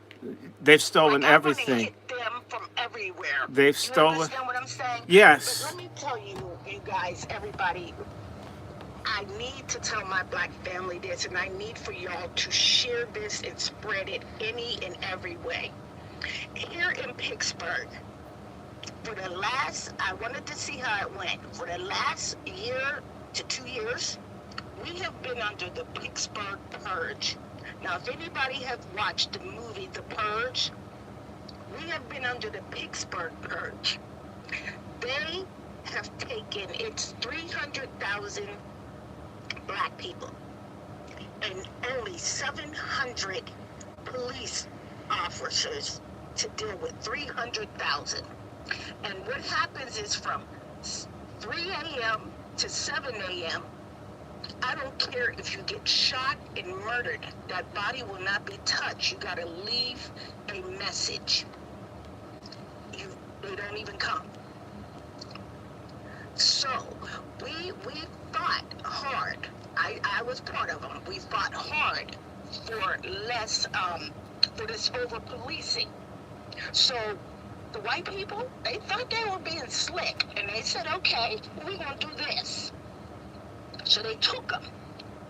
But would you believe, thank you, Lord, since they have stopped over-policing us, we've had 2 murders. 2. And I'm still looking for some more. 2. And it almost brings me to tears, because I'm like, that's what it was. We have been going at each other because we're under pressure. So now we don't have that police car in our windshield. We can't look and see a police car. You can't see all that. Now we have to depend on each other. And now here in Pittsburgh, you would not believe, we walk around. People walk around, if you got your gun, you have it on your hip. I mean, everything is so, and the next place that they're going, we were they wanted to first try it here because it was a smaller amount of black people, just in case they had to get us together, if you know what I mean. Well, it didn't work. It didn't work at all. Actually, it smacked them in their face, and the white community. Community police officers, so I definitely agree. I'm sorry, I can't hardly hear you. I'm a big, support of community policing, so we definitely, should, police ourselves and look out for ourselves, not just leave it up to, the other people to, kind of police us. Right. We know that they're more invested in, race soldier-esque, as I would say, rather than policing. A lot of these people out here are not police officers. Well, a lot of them are police officers, but they're also race soldiers, and the quote-unquote police officers don't let us know who the race soldiers are, and that's always been the issue what I feel with policing. So shout out to Pittsburgh and yes, and if you want, I'll put the link up there and you can read. And honestly, the white people are so angry because guess who is killing each other? The white people. Well, that's the story of America right there. But now you see what I mean? So they keep on saying black on black crime, black on black crime. Well, guess what? Pittsburgh hasn't had any. We haven't had any. So now, what's your point? Absolutely, with respect, sister. We got to kind of get through the hands, sister. You know, I don't want to hold our good brother, Dr. Short, up. But, okay, I did just wanted to let people know that because they are now starting to try other states. So be looking for that to come to, I think they said they're starting in California, then they're going to Florida, then they're going to go to places like that, but they're going only to black communities because they said, oh, y'all want to keep complaining about police, over policing, well, we're going to take them away. And we're okay with it. Thank you very much, Black Alpha. hey, much respect to you, beloved. I just followed you. If you need anything, make sure you hit me up. I'm right here anytime, okay? Much respect to you. Much love to you. And much love to you, and I love all of my family. And can I say one last thing, and I'm out? Family, our biggest shield, our biggest gun for any war is let's get our families together. Women, you do need men. We are just the curators for home, our children, okay? We got to get them together and let our men do what men are supposed to. I'm not a man. I don't propose to be a man. I just support all my black men. And Brother Short, you ain't going nowhere. Me or you, because we got the mouth for the South. Love you, and I'll be sending you an email. Thank you. Oh. And brother, I want to do a quick shout out, and I'll be quick, I promise you. So quick, because their people's hands are up. I just want to say hi to Sidonian Snow, whose family's from Tifton County, Georgia, as is mine. Hi, cousins. Genealogy is powerful. We need to use it. I've landed. Much respect. First off, I want to tell everybody. Hey, don't be talking about Georgia, bro. I need everybody in here. Look at the Jumbotron. And I want y'all to see right there, Cash App, $ DrRandyShort. We got 200 and plus people in here. Everybody right now, not later on, right now, drop something on our good brother's Cash App. This right here, these stories, the knowledge, the wherewithal, everything that we learned, just the energy, the vibe. This is free game. You know, this ain't something that you got to pay for. This ain't YouTube streaming. This ain't Hulu. This is real life. Okay, so I want everyone in here right now. Look in the Jumbotron. You will see it. Drop something on our brother's Cash Apps. That's coming from me. I'm telling you guys to do that. Make sure you do. We got to support each other. Each one, teach one. We all do a little. We all do a lot. And this is the way we move through the cycle and we process. So I want to keep it going. Sage, did you have something you want to say, brother? I think our brother turned to Black Power. Come back up, brother, if you're there. Come on back up. Anybody else who has questions while we have our good brother Dr. Short here? I don't want to hold him up all night, so if anybody has a question, make sure you utilize this opportunity so we can take this game and we can move forward in this movement. All of us collective as one. But Brother Sage, did you want to have something to say? And then we'll move on to everybody else. Just to reset though, our good brother Dr. Randy Short made the announcement that, and I don't know if the brother wants to talk about health, but so please don't go badger him with that. Just, breeze past it, But he made the announcement that he has stage 4 cancer, and we want to show the brother love, and we want to, just be there for the brother financially and emotionally. So that's what this room is about, just showing his brother love, thanking him for all of the knowledge that he's given throughout the years and continue to give us, God willing. So again, I want to get to the hands. Please keep it brief if you could, because we don't know how long we have the brother here, so we want to get as much people as possible and be respectful of the brother's time. So 400 on you.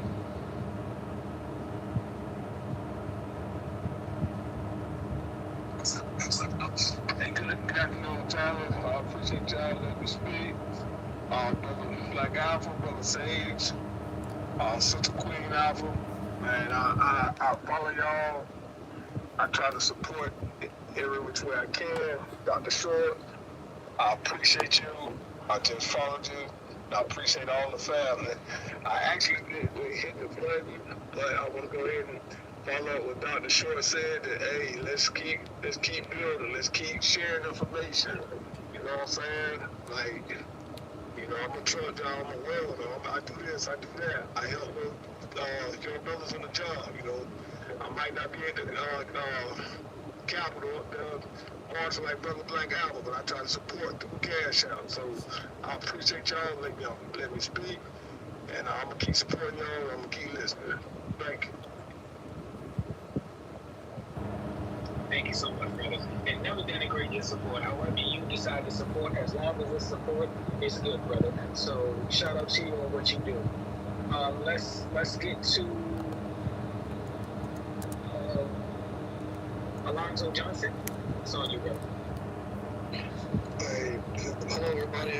Thanks for hosting the space. Black Alpha, Sage, and Queen. Dr. Short, I just wanted to say that I'm so proud of everything you've done and what you continue to do for the Black community. I'm Air Force veteran, served 24 years in the military. I've donated to your GoFundMe, and I will continue to reach out to all veterans to do the same. One piece. Thank you, sir. And look, I also want people to know, and I said this to Black Alpha, that we have a website called patriarchsummit.com. We're trying to network with people across the country, find out where our true brothers are, and behind that we want something. Sister Sean's going to be part of it. The Wazis, the Warrior Sisters, like the sister that just spoke, and try to organically nurture a growth of a collective. And by the way, I need you to know, I don't want to be a cult leader, although I related to the Honorable Elijah Muhammad. I don't think I'm God. I don't want to sleep with other people's wives, underage children or daughters, unless it's my legal wife. And God needs to give me that. Pray for that to happen. But we need to come together, in particular Black men, as patriarchs, and not a patriarchy that steps on or abuses women, but exalts the dignity and the regality of Black women that I used to see that they're trying to destroy. Their women have never measured up to our women when our women are being at their best. We as men need to stiffen our backs, come together, support each other. There's a book I got over in my other room that talks about Black men and racial trauma. I think I sent that to you, Brother Black Alpha, for you to at least know that's out there. And people need to know I have a YouTube channel called the Angry Black Men's Book Club. Haven't done a lot of books, but I'm going to try to get back to it. I want to let everybody know today was the last day that I had to take antibiotics. I've had to take it for 6.5 weeks straight. And that's been a trip. Now it's over, so I think I'll be better. I have all these books for those people to see the books I bought, things I read, I want to share. I do want to look at that book on Black men and racial trauma. And I want people to know that, and I've said this to Brother Black Alpha, if you think that we can work together and get something done, reach out. I give advice all the time. I won't do some things like people say, I want you to read my dissertation. I'm thinking that's crazy. Are you going to pay me? Because I have to pay to get mine read. But if it's something within reason where we can serve and help each other, like I see Brother Negro on here. Brother Negro and Sister Nicey. Brother Negro here, he's the one that exposed all of the ACLU, Tethers, and Boule people that I sent to you, Brother Black Alpha. That's the one that's Negro on here. He's a couple rows down. You need to know him. He's with the Negro Knights. He's like the angriest black man from New England. Do you realize if you put that nigga on the South Pole, global warming, we'd lose all of our coastal cities. I mean, that's how angry he is. So if you think I'm militant, you should see the younger people behind me. I'm like a Negro spiritual. I'm like almost an Uncle Tom compared to the younger people I know. I saw Sister Nicey, Nice Tea. She's in California. She's the sister who's going to work with us to see how we can get a nexus to raise hell in California, because that's some bullshit and we can stop it. And again, it would be, not only is she a bright sister, but she's a fine looking sister. It's like, damn, either that's AI or she's hot, or both. I see a Mark, I don't know if that's Mark Carter, but if that is Mark Carter from Chicago, who's turned the whole city red, God bless you, bless all the people. And let's ask some more questions. If you think we can do this again, you can look for me. I know that they blocked my stuff, but I'm the Angry Black Men's Book Club on YouTube. If not, email me. We'll figure some way. Again, I want to mention that Mark Carter, who's in here, this dude has raised so much hell. I see Angry Black Man, ABM, that's in Baltimore. I see Sister Brooke from Crooklyn. She's the one that shut all the damn Asians down. They all hate her. She's the inspiration for the anti-hate bill. Yeah, the sister's right here in our room. This is the one that caused all the trouble in New York. She's on here. Who else do I see? And if I miss someone, please don't get mad. I'm not trying to ignore anybody, because Negroes get all sensitive, and you know, they're almost as sensitive as a white dude with a small dick that has Down syndrome. Please don't get sensitive like that. If I missed you, I'm not ignoring you. I'm just trying to make certain. I saw someone and I passed. Oh, Devin Cole. She's always around. I think she's in Chicago. She treats me like I'm a white man. I get so much respect, love calls. And oh my God, someone black in Idaho. Damn. I mean, brother, can we help you move? Shit, we need to GoFundMe for you. I don't know how. I'd like to see how he's making it. He probably has a house full of guns, probably has an AR-15 and some rocket launchers, because it's rough out there. I tell you, it's pretty country, but I stay in the hood, although my area is now gentrified. There are enough rainbow flags and stuff. I almost feel like I'm an AIDS virus test. There's so many flags in my neighborhood. Anyway, let me shut up. Shout out to you, Dr. Short. And yes, Brooke, she's been causing so much trouble in Brooklyn. Why are you such a troublemaker? Yeah. You need to stop it, Brooke. Stop causing all that trouble. Let's get to El Hotep, white woman to you. Hotep. Let's get to El Hotep.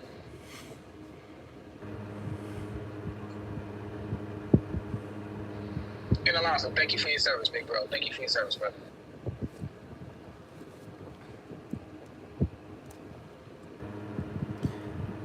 I can't hear, but El Hotep, he always sends me all this information. Now and then it make me mad. You know, don't send me no don't send me no anti-Christian stuff. You know, I'm a Bible Negro. I mean, some of us Bible Negroes are for real. I mean, the fake ones like T.D. Jakes, send that to them. They need something to bother them. But anyway, he always sends me good stuff. Always keeps me informed. But anyway, questions? Come on, what do y'all think about Roland Martin? What do y'all think about these sellout Negroes in California? What do you think? I mean, in fact, we're supposed to talk about Kamala Harris. Can I go ahead and do that? And just say to y'all that Kamala Harris is a total hoe. I had an hour conversation with Judge Joe Brown and her today about her today. Brother Shaw, I think El Hotep got a question for you. Oh, I can't hear him. What's he saying? Yeah, you know, I wondered if you can hear me. Can y'all hear me? I can hear you now. Okay.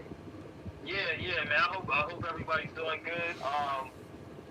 Dr. Short, man, love the content. It's been a while. It's a pleasure to talk to you finally and stuff like that. So I left the channel.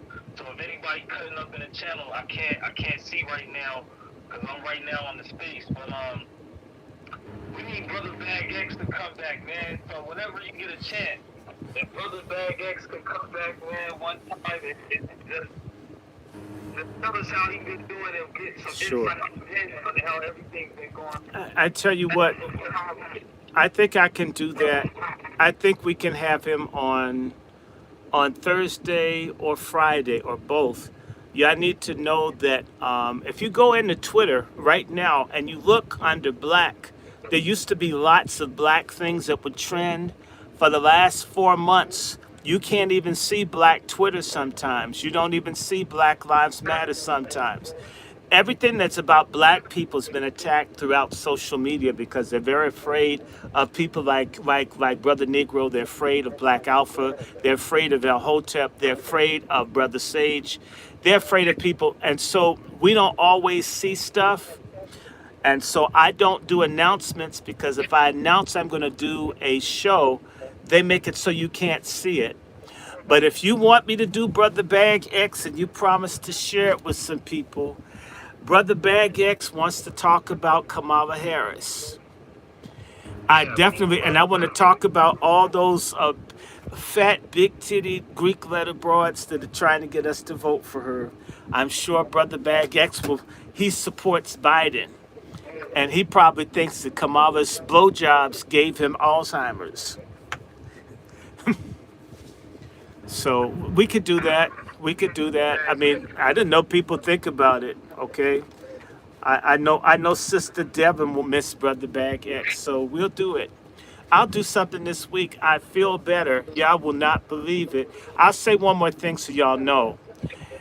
They gave me contaminated blood 2.5 years ago, and that stuff should have killed me. And I'm still here. And since they treated the contaminated blood, I feel better. So let's do it. I'm going to try to do it this week. Why not email me? I'll send you my number. Let's talk about that. And we'll try to get that done this week. We can use some humor because there's some sad ass shit going on in this country. I don't know if you got that message too I sent you about them herbs, but if you did, talk to that lady that you've been conversing with and what's the rest of Well, there is a very good website called it's called Herbal Results. Herbal Results. It's a brother. He's like a Dr. Sebi. He's down in Florida. It's called Herbal Results. His stuff is kind of pricey, but I trust me, I've had people send me everything. I got soursop leaves. I'm just waiting for the cannabis oil. That's the one thing that nobody has come up with. And I've got to sneak it past my Holy Ghost mother and shit and make sure she don't find it. She'll think it's from Jesus and go anoint someone in church and then say, you gave me some dope oil. So I've got to try to figure out when I get it, how to hide it and not have it anywhere. My mother goes through stuff. She acts like she's a narc. She's convinced I'm on something. So I don't know. If you grew up with an apostolic Pentecostal holy roller mom, they're always in your stuff. I mean, looking. You know, they think your ginger ale is beer. Let me smell that. Okay. So, yeah, that's the only thing I don't have is cannabis oil, brother. And so, trust me, I have everything. Olive leaf extract. I have soursop, mushrooms, reishi. Sister Sean gave me apricot seed stuff. You can't eat too many or it'll kill you. But it's supposed to have cyanide in it to kill the stuff. And I'm going to just tell you, I'm going to take this seriously because prostate cancer, it's not just cancer. It downsizes your dick, I mean, I don't have reparations and my dick is getting smaller. You understand how angry I am? So I'm going to get better.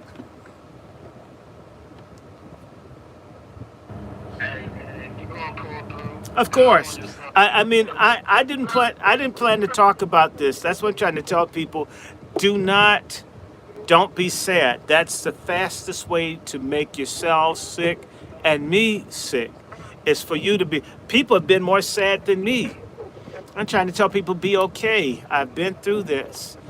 I told you I just survived something deadly in July. The doctors don't know why I'm not dead. I'm not going to die until God says go. And when God says go, it's really time to get going. So let's deal with California.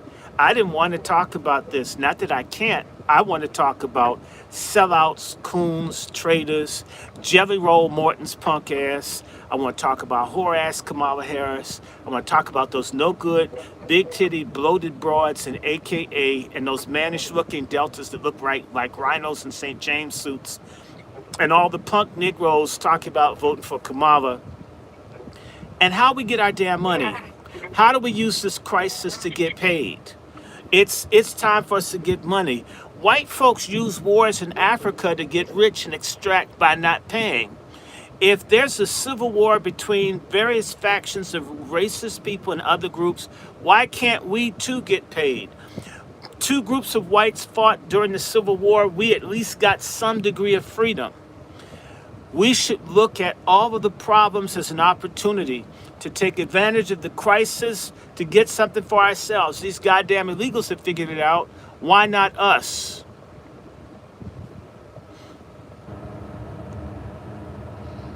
Real talk, real talk. Yes, sir. Okay, let's get to the Church of Black Power. It's on you, brother.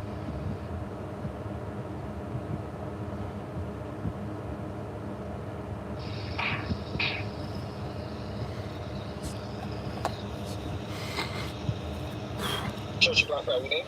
Why do you sound like you're trying to?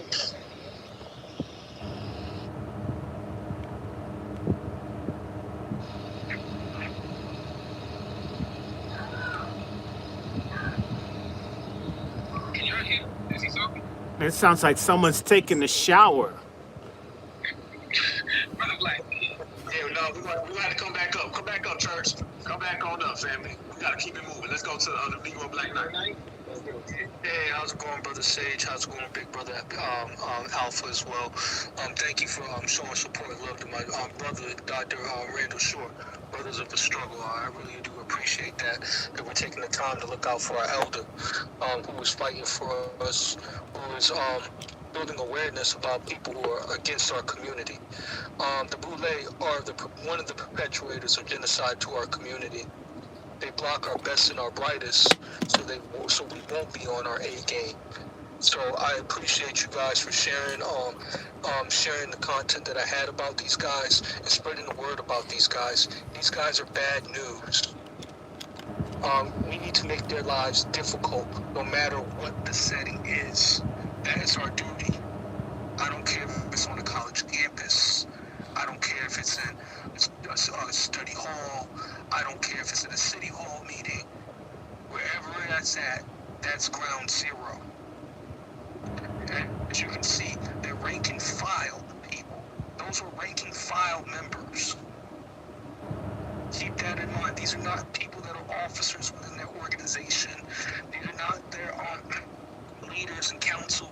These are regular rank and file members that are against our struggle.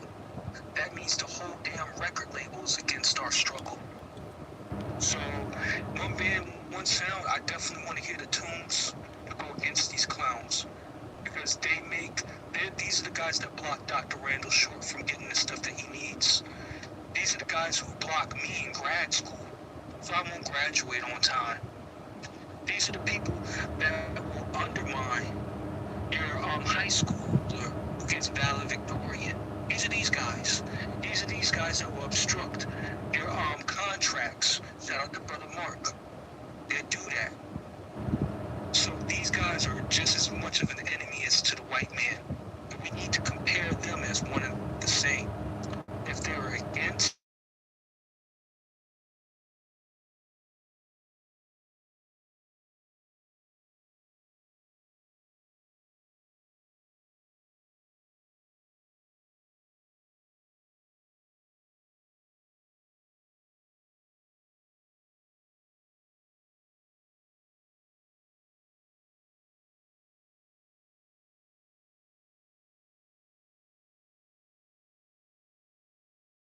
we are. Your peace and blessings and salute. Make sure that you give that flyer to the nearest Boule member and let them know they need to quit that organization. Because they ain't black if they Boule. Say it again. They are not black if they Boule.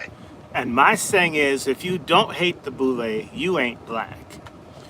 Nobody should love that crap anymore. And I was going to mention, Brother Black Alpha, that article that I sent you that I did 4 years ago, last month, on Kamala Harris in Pace News, that's out in California.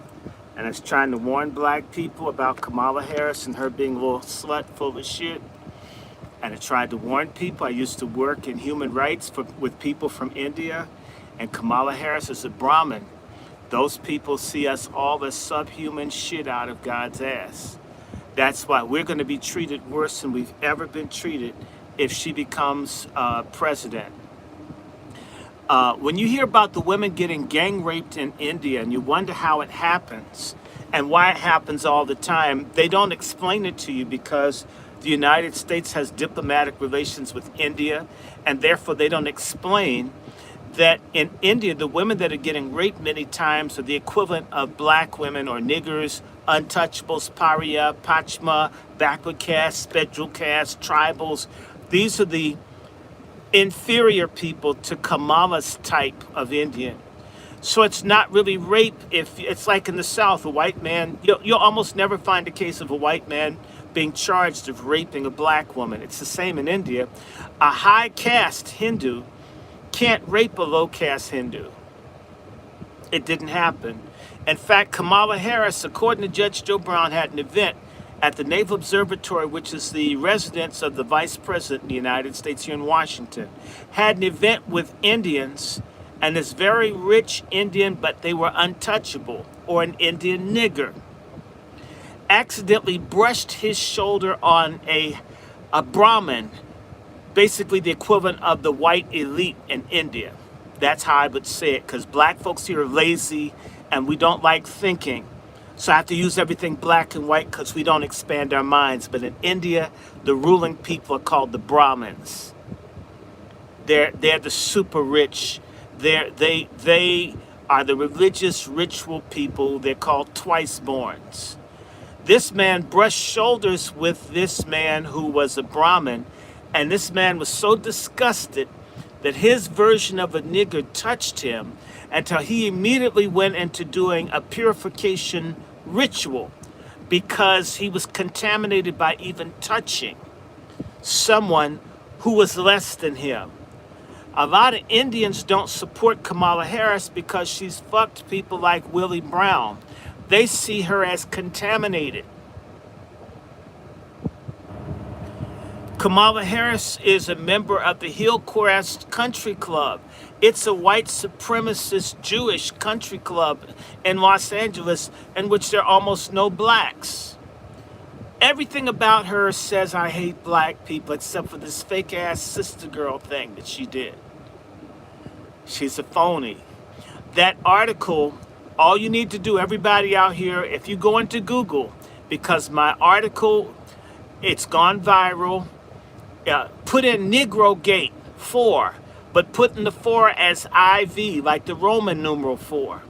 And it'll put up, everybody needs a copy, everybody needs to share that with everybody that they know. The people are so angry about the article, they took the website down, it got hacked. Because this shit was hitting tens of thousands of people. The mainstream media isn't telling you who Kamala is, and the Boule media, people like Jelly Roll Morton, or should I say Jelly Roll Martin, they're lying to you about who Kamala Harris is. Y'all need to know that when Donald Trump went before the NABJ, Roland Martin was encouraging, egging on Rachel Scott to dog Trump when that was going on. This is what you don't know. He has that much smoke for Donald Trump, but he didn't have any smoke when that law enforcement officer shot that sister playing video games with her own nephew there in Dallas. He didn't say anything. There are murders of blacks all the time. In fact, the black man just shot 4 cops in Dallas just within the last week because they're tired of how the police behave themselves down there. He did some Django shit. How come Roland doesn't talk about his hometown? And how come he don't talk about what's going on in Texas? Why is it that he would steal presidential debate questions for Hillary Clinton and he thinks that we shouldn't get reparations? Why is he crying over his woman, his first wife that left him for a white man? And yet you're upset that she had kids with a white man, but you ain't had no kids with the black woman that you with. That man is full of contradictions. You hear me? The Boule, these people are betraying us. Open your eyes. Start thinking. Randy, what's going on, man? Mark Cox. Hey, white woman to you, sir. Chicago. We know what that tramp is. Filthy, nasty Indian tramp. Yes, she's trash. You need to tell people about the struggle with that sorry ass mayor and those Boule Negroes that put that Barbara Jordan looking transgender no good Johnson, that dude that's helping the illegals, and they're putting black seniors in the streets. Black veterans are in the streets. Black babies being molested on the beaches in Chicago being covered up by this no good mayor. Yes, they did. On Rainbow Beach, they raped a black child. It's all been covered up. Roland Martin, he was in Chicago. He destroyed the Black Defender newspaper, one of the greatest black newspapers in our history. Roland Martin, he's not much of a man. I wouldn't be surprised if he was deviant. Come on, Mark Carter. I know you got something to say. Hey, man. Roland is not in Chicago right now to this day on the radio because we went after the radio station and let it be known if this dude is not removed from this radio station, then there will be consequences, not just for him. And so we put so much pressure down that they fired him. They had to get rid of him. Do you think we could get him off of YouTube? I mean, it's not so much to get him off of YouTube. It's to consistently expose him. Mm-hmm. It's to constantly expose him for who he No, is. no, hold on. Now you in Chicago. Yes or no? What's Roland Martin? Why does he have a crack of a man's ass in his news feed? What do you know about Roland Martin in Chicago? Why does he have a man cave photo on his news feed and act like, and he stared at the shit like you saw it before? You know it's your stuff. He said that it's some replay or something just fed automatically on his iPad. No, that thing is based on what you like. There's a certain king sharing a video, but all these people need to be exposed, man. When y'all look at what just happened in California, every single one of those people are secret society, and they've been undermining any moves that the grassroots. And did you see the woman on the California thing? There's a black woman that looks like the Tasmanian devil. I'm like, where'd they find that bitch? I'm serious. You know the one that looks like the Tasmanian devil. She's short and squat, like no neck. I mean, it's like her chin probably needs bumpers to avoid hitting her shoulder. I was the Puerto Rican lady. No, the Puerto Rican woman. No, there's a black woman that looks like, she almost looks like, she looks like a Tasmanian devil, like the cartoon, and she's got like no neck. I'm wondering how she swallows.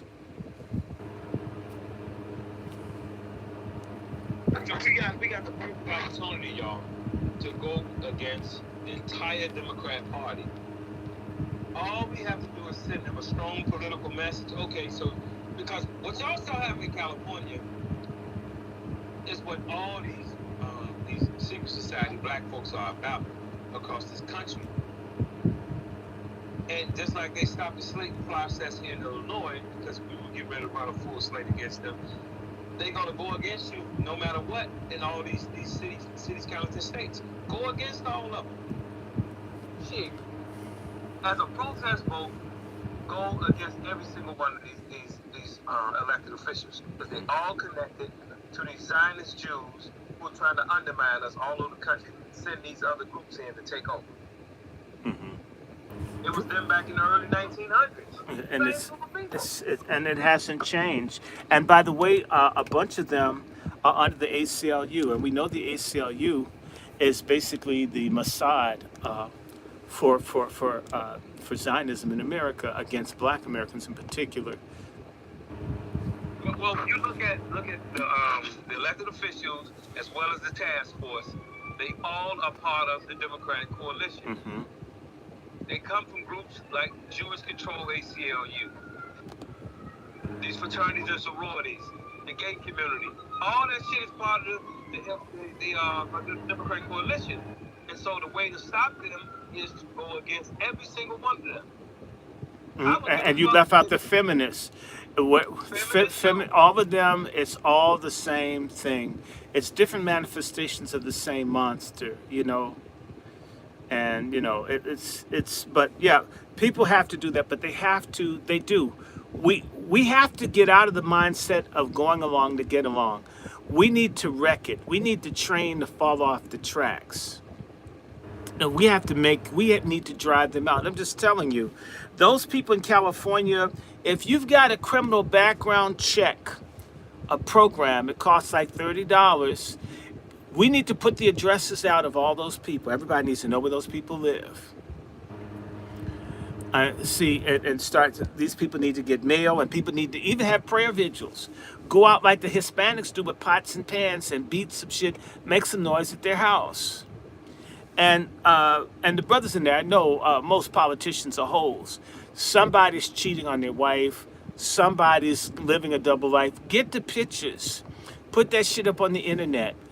These people should be miserable betraying us. White masters and mistresses were on, do you know, the biggest demographic of drug abusers in this country following the Civil War were white women who were miserable, and white Southern women in particular, miserable, losing everything because, they could be, had the big hoop skirts and grab Mandingo's thing and lie on him and get him lynched if she didn't get what she wanted. The most miserable people were those who had to deal with the change. If we made it difficult for those people, their phones rang all day, their internet, they can't get a cell number without getting, why did you betray us? In fact, what people need to do in California and everywhere else is they need to set up a people's tribunal and prescribe those people. Can you imagine if you worked someplace and you came and on the door of your job, whatever, it was a list that the black community has named you as potentially guilty of committing treason against them, and they want you to be at a such and such an address, and everybody at their job knew that black people saw you as a scum traitor, that even white folk would change because all they crave is white acceptance. We can strip them of the white acceptance that they're addicted to. They'll have to dry out or die off. Make it unpleasant for people to do this to us. Not only that, if they have a job, try to get them fired. They do that to the outspoken black people. It's interesting. The good black people have never been willing to do to the wicked black people what they do to us. We need to reverse the game. Or we need to change games. If the game is rigged, change the game that you're playing. Instead of go along to get along with the Boule, we sabotage them. Now we're going to do this until 8:45? How much longer? Because folk ain't asking questions. I get tired of hearing myself talk. We'll go about 8:30. We'll get a couple more hands, and I see Bless, you here right now. Bless, go ahead. Ask a question to the doctor. Well, no, I just want to give my kudos. I like where you're going with it. I agree wholeheartedly. I just want to say, Doc, one thing I've always been saying is that we have to make our coons scared to be coons. They need to fear, and in the back of their head, in their subconscious, if I do this, my community is going to see about my ass. So I love that you highlighted, because I was always thinking of publicly, like, being violent to them. Yes, you know what? Why can't they get hit with eggs? Why can't they get hit? I'm not talking about putting someone in the hospital. Why can't they get hit with an egg or a pie? The gays were throwing pies at people. The shit worked too. Why can't we throw pies? Why don't we make a coon pie and hit a coon with it? We could make a special pie and it'd be a coon pie and just... Yes, or throw some chitlins on them. Some greens, whatever. Some bathtub greens on Kamala. Even if, the fact that you didn't injure them, you get a small fine. People don't understand the protest. I threw some flour on you. They do this everywhere. We're the only people that worship nigger preachers and people that betray us. We figure once someone gets up in a high place to look out for us, when they don't, punish them, bring their ass down. If they're like an Adam Clayton Powell, you support them. If they're not, don't. I mean, people are more intelligent with who they lay down with than what we do our politics. Like, if you're not good to me, you get cut off. We're the only people that keep giving because it's in a ballot box. To these people should. I've been saying this for years. If just one tomato were to hit Hakeem Jeffries and he was speaking, what would happen is the white media and the white people backing them will end up not talking to them, saying those guys can't contain the black masses anymore. We're going to have to talk to the real black people. As long as we convey to them by not attacking them that they can be used on us, they will be used. We have to force this to change to suit us. Why not do what we want? Why can't somebody like Danny Davis in Chicago get popped in the head with an egg when he's out in public? I didn't say a rock. I don't want to injure anybody. But imagine their clothes messed up or them getting booed on. And by the way, who threw eggs? Who had eggs thrown at them in Harlem? Martin Luther King. Who had the people throw the eggs? Malcolm X. If Malcolm X is our great leader and all that, and he had eggs thrown at Martin Luther King, who they saw as a coon, why can't we throw eggs at our coons today? I love it, Doc. George Bush, y'all remember? He couldn't even do his presidential walk. You know how they do that presidential walk to the White House or wherever they walk to. Man, the people were throwing eggs at his ass, and he had to get in the car. So they threw the eggs at the car he was in.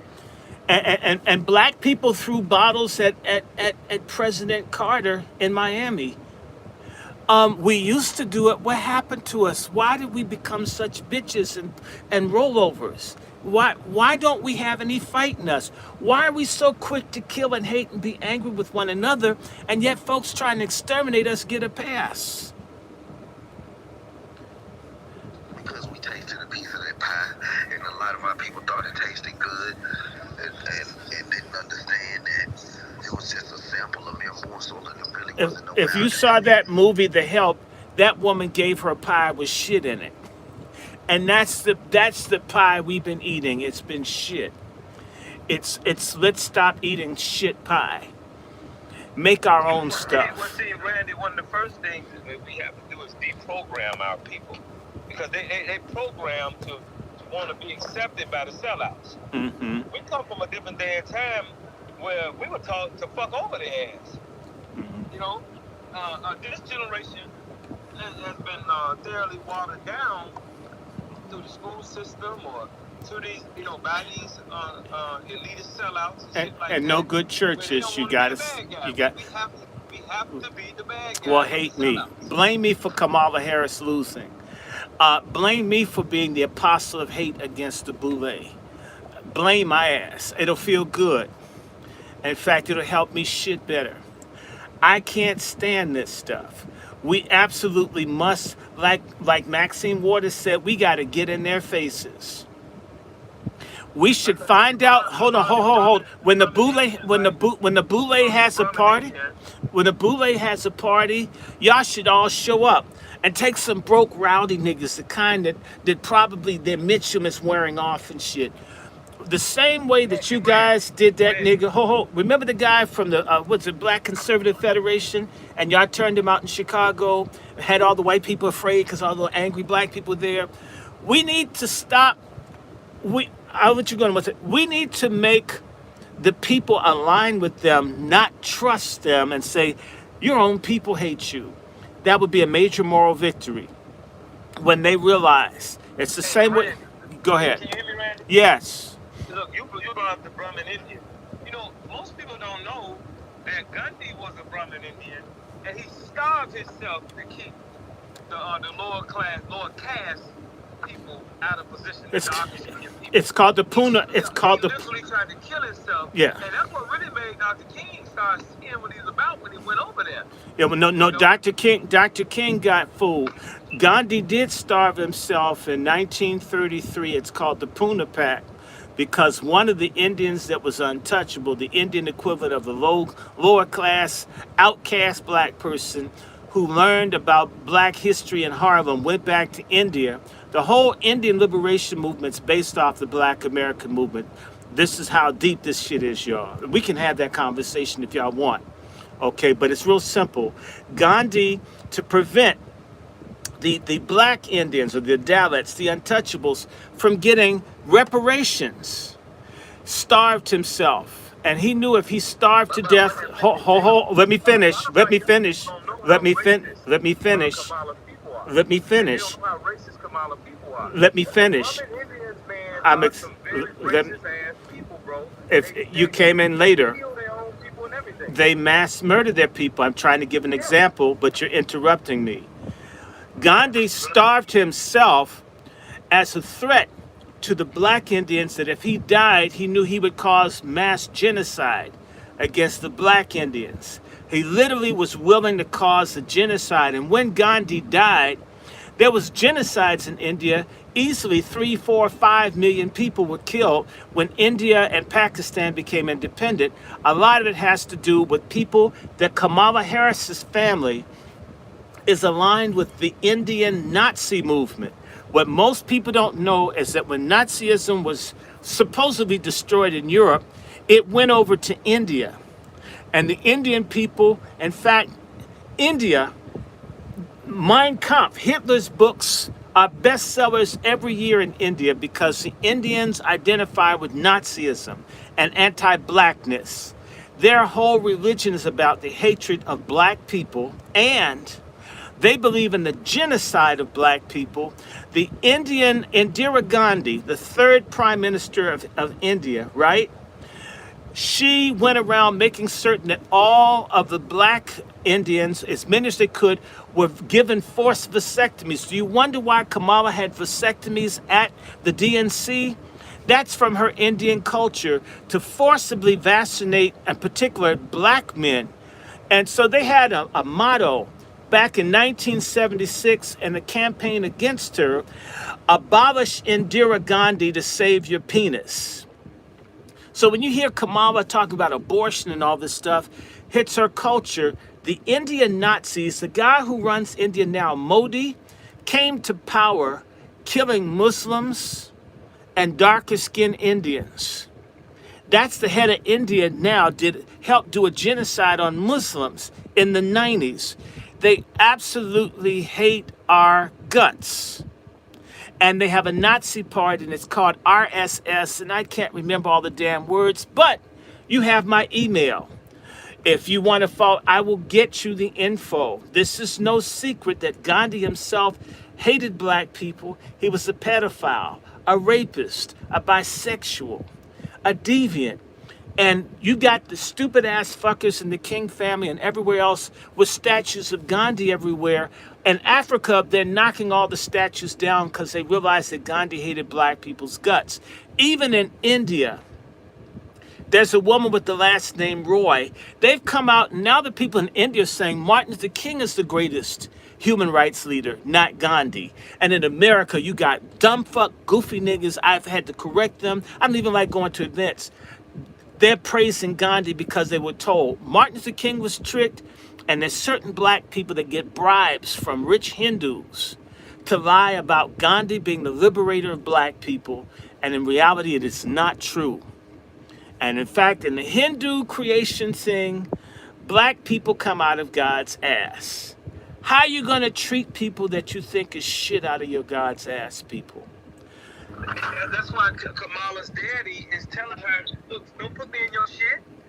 You know what I mean? And that's why her mother and father aren't together. Her father's not a Brahmin. That's why they got divorced. No one talks about it. His ass is at Stanford. He's this brilliant dude, but he wasn't Brahmin. He wasn't good enough. Ask anybody that fuck around with Indians that they'll bust up your family. They'll even kill you if you marry one of them because you aren't good enough. You're subhuman. That's how they see us. Their daughters if they find out. Yes. You know they successfully did it in Washington and practiced and brought that same caste system over here. So that's how we know how serious it is. It's deeper than that. Do you realize in Oregon, They now recognize caste discrimination. It's all here. It's here. And they're going to use it on us. I got involved with the Indian movement in the 90s, people, because I understood it was going to be done to us. They're doing it in Trinidad. They're doing it in Canada. They do it in Guyana. They do it in England. They do it wherever they go. They do it to blacks in Kenya and Uganda and Tanzania and South Africa. It's wherever they go. And people like Al Sharpton them knows this, but you know why they go along with it? Because they just as racist as she is when it comes to poor black people. See, the black racists, the Brahmin racists, the Ku Klux Klansmen, they all the same people. They It's the are same all the shit. same people. And by the way, all of the Boule people and all of your black church organizations are aligned with Planned Parenthood, which comes out of the Negro Project to exterminate black people. Every single solitary, in particular the AME church, that equated getting an abortion to civil rights. We're in a lot of trouble, people. And stop respecting these niggas. They're no good. Just because you have a nicer car, you don't think a pimp is a good person when he has a big car, a big house. Why should a no good, fake ass, bootleg, bankrupt preacher be somebody? Or a no good, bribe taking politician?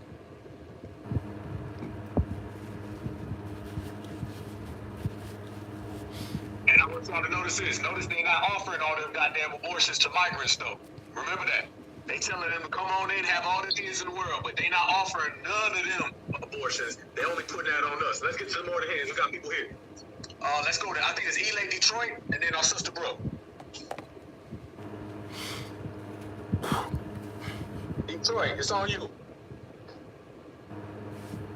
All right, Sister Brooke, it's on you then, sister. Hello, good evening, everybody. Thank you so much for having me. Who let her up? Who let her up? She's a troublemaker. Why you let her up? Well, I love Asians. I would just give a disclaimer. I love Asians. I really love the community. I eat Chinese food every time I can. So just her being in this space with me has nothing to do with how I feel about the larger Asian community. I land my plane. And Brooke, just know that we gonna give you all your credit. We're not gonna let nobody steal what you done. You know what I'm talking about? Alpha went there. Alpha went there. All of you know imposters. Go ahead, sister. Oh my goodness, y'all making me laugh.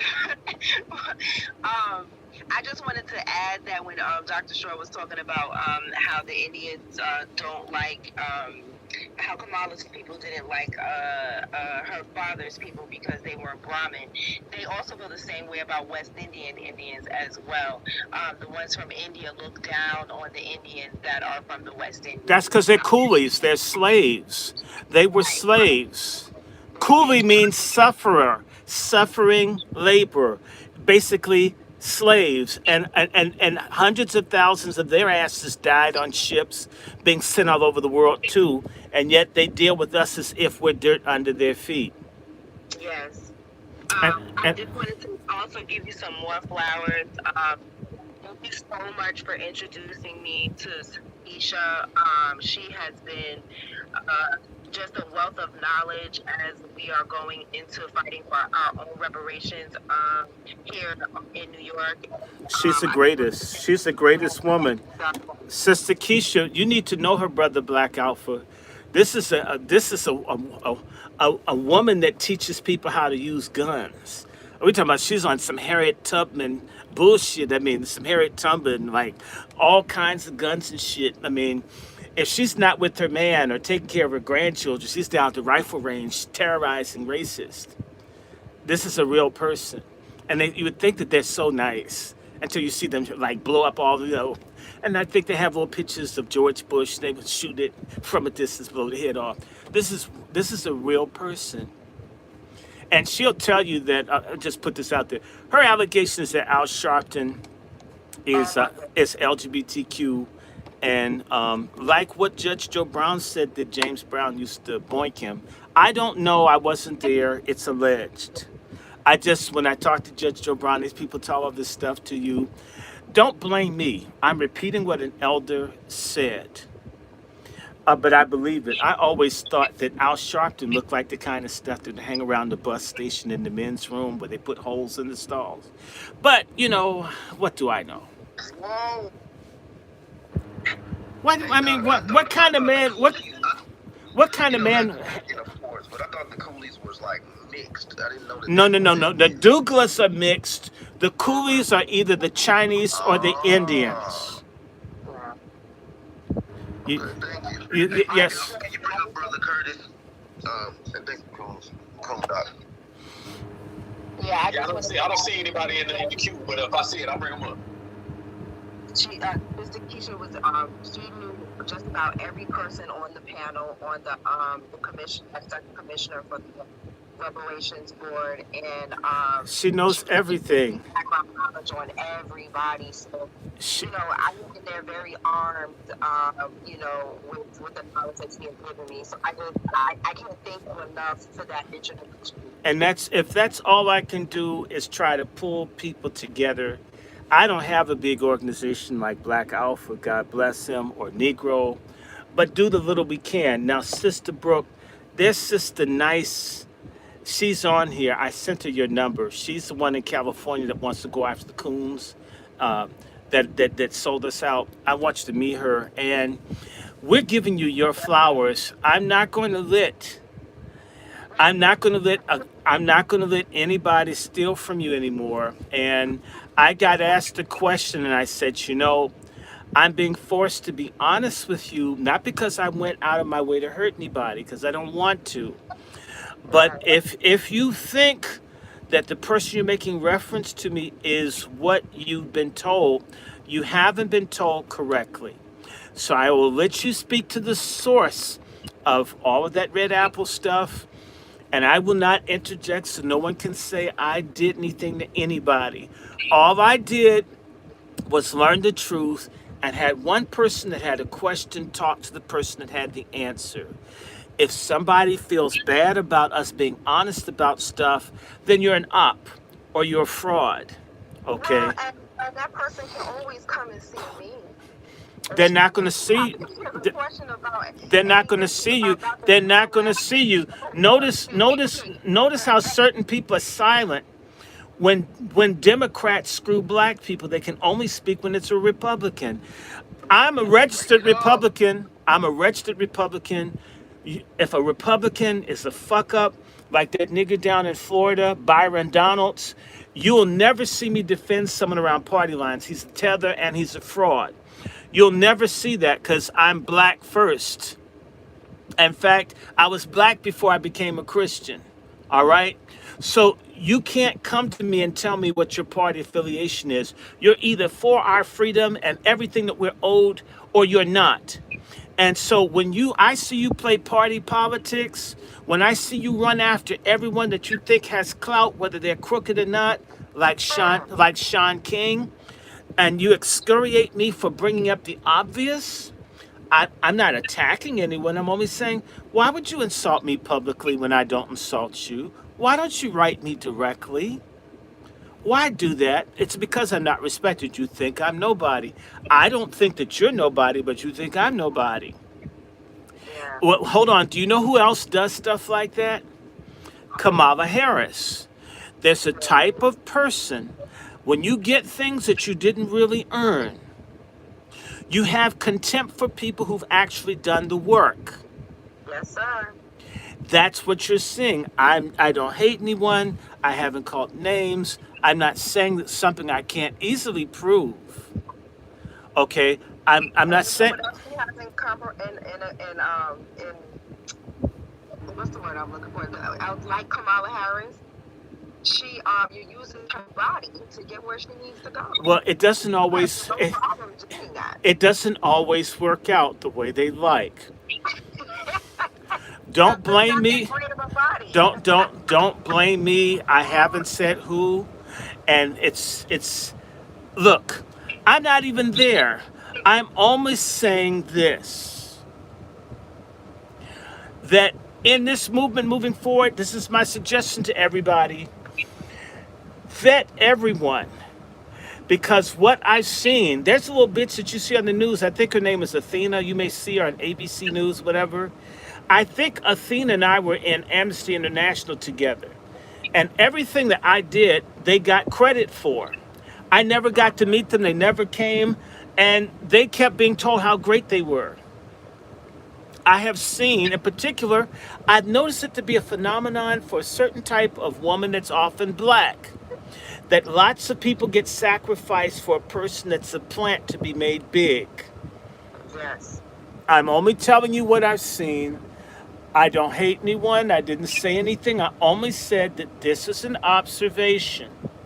So for my sister in California, this is Sister Brooke, or as I say, Sister Brick, because if they hit you, you're going down. Talk to Sister Brick. I don't know anything. I live in DC and I don't really venture out much because I'm so disgusted at everything. But this sister was out in these streets and not like Kamala was in these streets.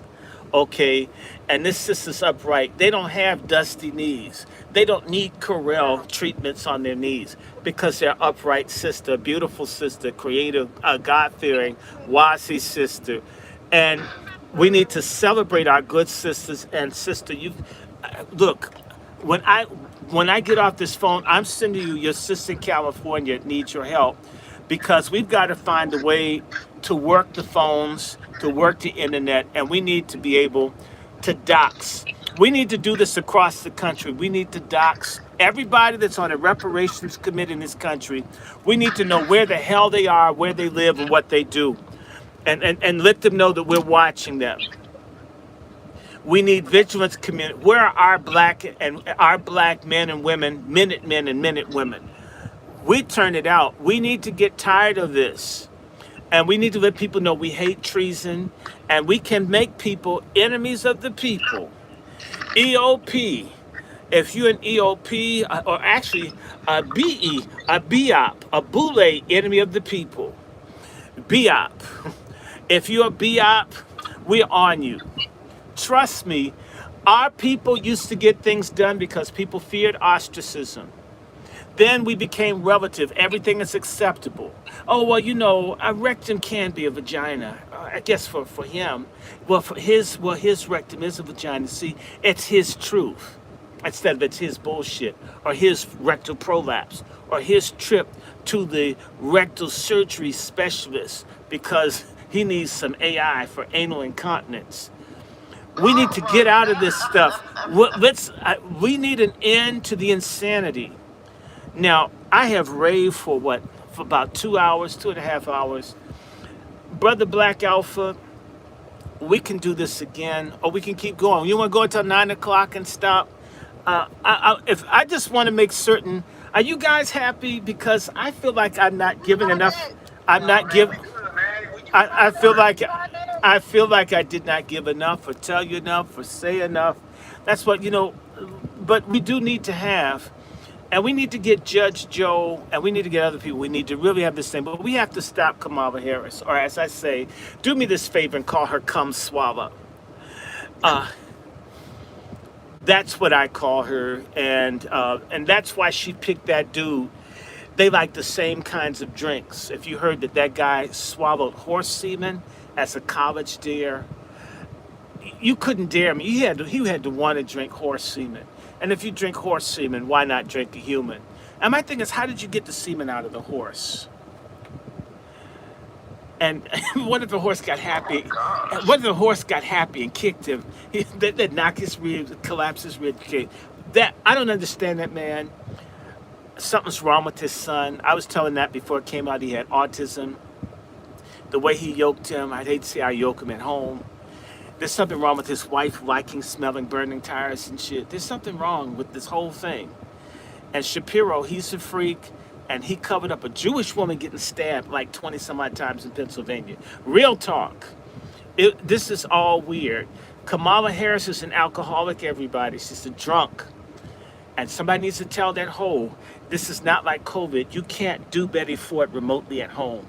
You need to go somewhere and dry your poly substance abusing ass out. And just because you swallowed Willie Brown's cum doesn't make you a sister by no stretch of the imagination. Okay, and killing black babies doesn't make you a black mother. Just that woman, come on, y'all. And understand the great thing is that Newsom, or should I say Old Cum, because he's a little filthy, pay toilet, sex queen, bathhouse lying, so and so. He can't be our president. That's the other thing we need to let everybody know. Since Newsom wouldn't support the bill, he can never be president of the country. And guess what that will do for Nancy Pelosi's in-air liquor bill? Because that shit was running $100,000 a year. She's spending on alcohol, drinking on planes. It may double. All of this effort for Nancy Pelosi's nephew to be made president, we can make that fail. We could just announce Newsom will never be president. The same way blacks in Maryland said O'Malley wouldn't be president for how he dogged black folks in Maryland. And O'Malley was a friend of Pelosi, a Roman Catholic from Maryland that lost. Flex your power. We're powerful. We have to stop imagining. You know, when I was in school, I'm going to go back to 1971. My white teacher was trying to teach and she taught my black peers in my class that they couldn't read. And as a consequence, they believed her. And I'm wondering how their lives turned out.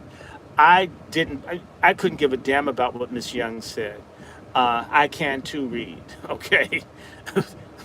And I want you to understand, we should believe in God, believe in what is true, and absolutely not trust what you hear from an enemy unless it can be proven to be true. We have to stop letting white people call us monkeys and all of a sudden want to eat bananas and climb in cages. We should reject anything that your enemy says unless you know it to be true. Your enemy can tell the truth now and then, but he may be telling the truth for bad reasons. We need to learn how to feel good about ourselves. And we can't save everyone, but let's save those that we can save. Let's cooperate versus compete. I can't be Sister Brick, nor would I want to be. I couldn't wear the damn shoes she had. Even as a trans, I was looking at the shoes she had on, girl. It's like, damn, I'm glad I'm a man. I wouldn't have made it 5 minutes in them damn things. I mean, just the shoes that these trannies wear. Why would you? Women don't like their own shoes. Why would a man try to wear women's shoes? And how do men with size 15 feet find women's shoes? My mother wears a size 10 and can't find shoes in her size. You know, a lot of strange shit. Let's do what we can do instead of trying to do what we shouldn't do. Brother Mark Carter, it's a pleasure. All of y'all. Let me get off here. Brother Alpha has a family. I don't want his wife mad at him. He probably has some fatherly duties to do. And so we don't want him not to do them. We want to keep every black family together that we have. He needs his beauty rest. But you guys know how to contact me. Look up the patriarchsummit.com. You can always join the Angry Black Men's Book Club. You may always email me at drrandyshort@gmail.com. It is also my Zelle and PayPal. I have a Patreon, which is underutilized. It's Dr. Randy Short. I have a Cash App that people bless me on, and it has really been good. You don't know how much herbs you have to buy, shit your insurance doesn't cover, to fight cancer, and you can't tell the doctors you're getting it because they'll try to block you. So a whole lot of people that have been very good to me, that have sent at $ Dr. Randy Short, I have been buying herbs, and I have been taking the soursop and the Essiac tea and the other stuff. Sister Eve sent me some nasty ass tea, but I'll tell you, it gave me a bowel movement the size of Washington Monument, which I thank Sister Eve. Support your black herbalists, your black health providers. We need to have these discussions of how to heal ourselves. Everything is poison, but we have healers in our midst. By the way, Sister Brooke, if you've got fucked up skin, Sister Brooke has her own product line. You know, even my fucked up skin, I'm gonna buy some stuff from her. She just hasn't told me how much she charges. Let's buy from each other, help each other, support each other, write each other. Maybe you don't have anything. Just say, hey, look, I'm praying for you. Or pray for someone. A lot of people didn't get visitors in the hospital. They were afraid of my ass, but the African nurses and shit were fucking with me. We gotta have a long talk about how we get fucked with in the medical places. And I'm talking about foreign black people treating you like shit, like the little Ghanaian nigga that put blood all on my sheets and tried to walk out my room. I still have to do my survey to go in on his ass. My brothers and sisters, what time is it? Almost 9 o'clock? How many minutes we got to 9? We got 10 minutes. We're gonna go 10 more, and then we're gonna go. We're gonna leave at 9 o'clock. But please, if y'all can, drop me a piece. I gotta try to get some ivermectin. I still, Sister Brooke, I need this cannabis oil. I mean, and I not to smoke hash. I don't use any drugs. Although I feel like I have, I don't know. I feel, I couldn't be a druggie because I'm crazy as it is. I can't imagine the shit I'd be saying if I was high. Um, anyway, maybe I can ask Erica Badu what it means. But anyway, look, y'all can always write, donate, join, subscribe, help Brother Black Alpha, befriend each other on Twitter. It is lonely standing up. Brother Negro needs some friends. If you're in Delaware, this dude's afraid because they have death squads killing black people in Delaware that nobody talks about, that the Bidens let do it. Let's help each other. Try. It's not so hard. It becomes infectious. Once you meet other serious people, it helps you to deal with the disappointment and the coons that you'll meet along the way. Coons are a lot like speed bumps and stop signs and stop lights. It's just part of the road. In our journey, we're going to meet no good, full of shit, liar, grifter, scammer black people. Don't let your melanin fool you. Evil can be with a lot of melanin or with very little. But always look for character, look for righteousness, for kindness, understanding. And just because they're nice to you and you're white doesn't mean that you have to marry them or live next door to them or bring them to every intimate thing that you have. Learn to coexist without assimilating. And again, remember one thing, reparations, a lot of shit we're dealing with now would never be going on. All the negative things like black on black crime. If we had reparations, a lot of the things that are not right would change tomorrow. There's a link between income and health. There's a link between that and homelessness, a link between a lot of what we are not satisfied in ourselves has a lot to do with our deprivation that's been systematic. That has nothing to do with us other than us being victims, and as victims, not coming together and deciding a way of how to be victors. We need to change it where we're the victors. And that's what I want y'all to know. It's doable. I'm so convinced that if Sister Brooke got with Sister Nicey, got with Black Alpha, and we can flip this thing. Let us remember the Chinese Communist Party, one of the most powerful entities in the world, started off with less than 20 people. When you think about all the black groups and organizations, we have the people. We just haven't come up with the plan. We haven't come up with the strategy. And then something that's long-term. Don't expect it to be immediate. We're talking about freedom for 60, 70, 100 million people. We're not talking about an orgasm. And if you come too fast, even when you're doing it, it's not good to you, is it? In fact, if you come really too fast, it's a preemie. And that's the problem. A lot of our movements have been like preemies. We need to get to the finish line. And it isn't dying, so I'm not fatalistic. How about living to see the fulfillment of what we work for? We don't need people to die in their 20s, 30s, and 40s.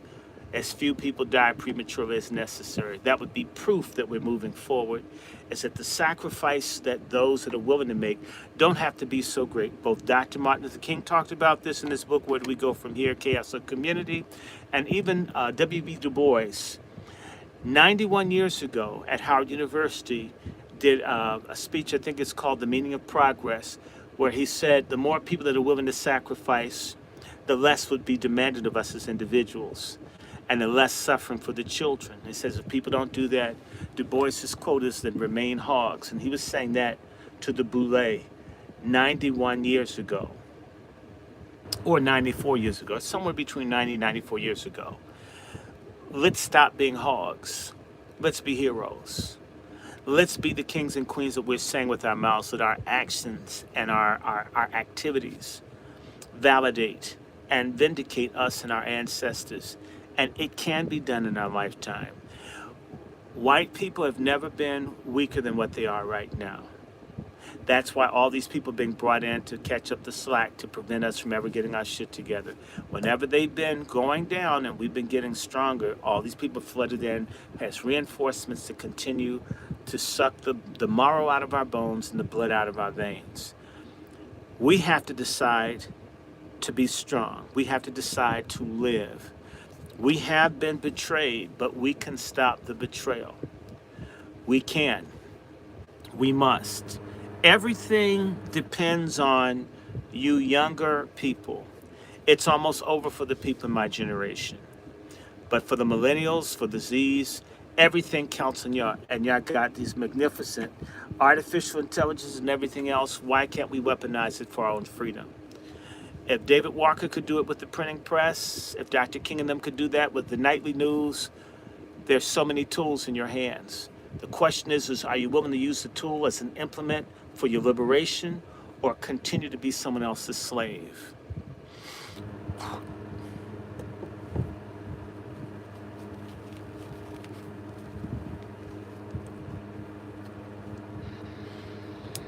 Amazing way to close out, brother. Amazing way to close out. Again, just to reset the room, shout out to Dr. Randy Short for coming in, dropping knowledge on the family. Much appreciated, much respect. We definitely got to do this again. So, Appreciate you so much. I'm gonna have to listen to the replays on it. yeah, what we need for you to do is definitely, get well, get that health right back up, and join us again so we can do part 2. How does that sound, Dr. Short? Let's do it. And just, I hope people support your channel. Everybody of the 100 people following me on my platforms, this is Brother Black Alpha out of Savannah, Georgia. And if any of you are in Georgia, especially in Savannah, we need to start working together locally. Find out who is a hellraiser in your community and support them. Don't join a cult. Don't get in anything stupid, but find people that are sane and work with them.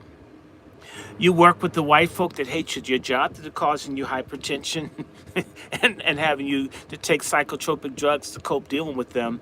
Why can't we use some of that patience and understanding for one another? That's all I'm asking. What about black on black love, black on black cooperation, black on black respect, and some heterosexual black on black sex and families, black on black mother and child, black on black fathers that stay with their families? If we could do it in Jim Crow, what the hell is the excuse now?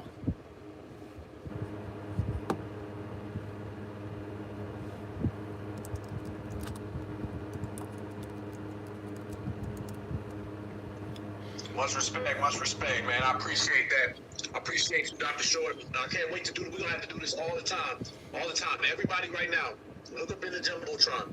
I want y'all to drop some money on our brother's Cash App. All right? This is definitely a thorough conversation, a great conversation, strictly about business, and so much knowledge was told right here in this space. If you haven't, heard the whole space from start to beginning, listen to the replay. It's going to stay on up. And you guys make sure you follow Dr. Short on everything and get behind a brother or sister, as our brother was just saying right now. Get behind somebody who's standing for something, and then that way we get everything that we want accomplished. So certified salute to everybody who's been in here. Much love and respect. Let me say this real quick. Dr. Short, every time I talk to him, I walk away with more intelligence. I walk away with more passion. I walk away with more wherethought. And I guarantee you, you guys had that same energy tonight. I got nothing but respect for you, Dr. Short. Certified salute. Certified salute, brother. Thank you. Thank you. Look, let's do this. Let me tell you. Also, guys, I'm going to say this out loud. All of you in Georgia, all of you in states where there are issues, we need militias. Doesn't have to be publicized, but Brother Black Alpha shouldn't be out by himself without some other people who have a legal right to carry firearms, because he's exposing things. I don't like somebody's life to be in danger. I don't like it. So I started talking about it. I saw him out there and I got angry. I was happy he was standing up, and then I says, I'm sick and tired of people like him getting gunned down alone. If you're going to be out there and you're going to be active, think about safety and security. These are dangerous times.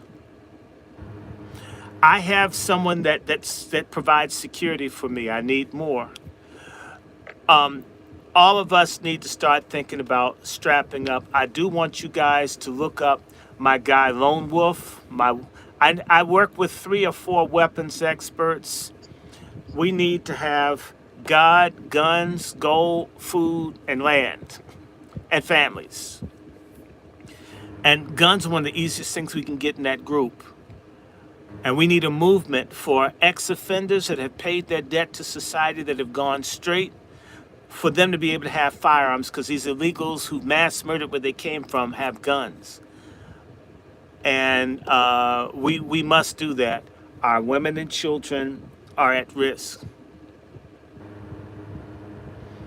The police will not come. They've been brought here to kill us and destroy us. We must save ourselves.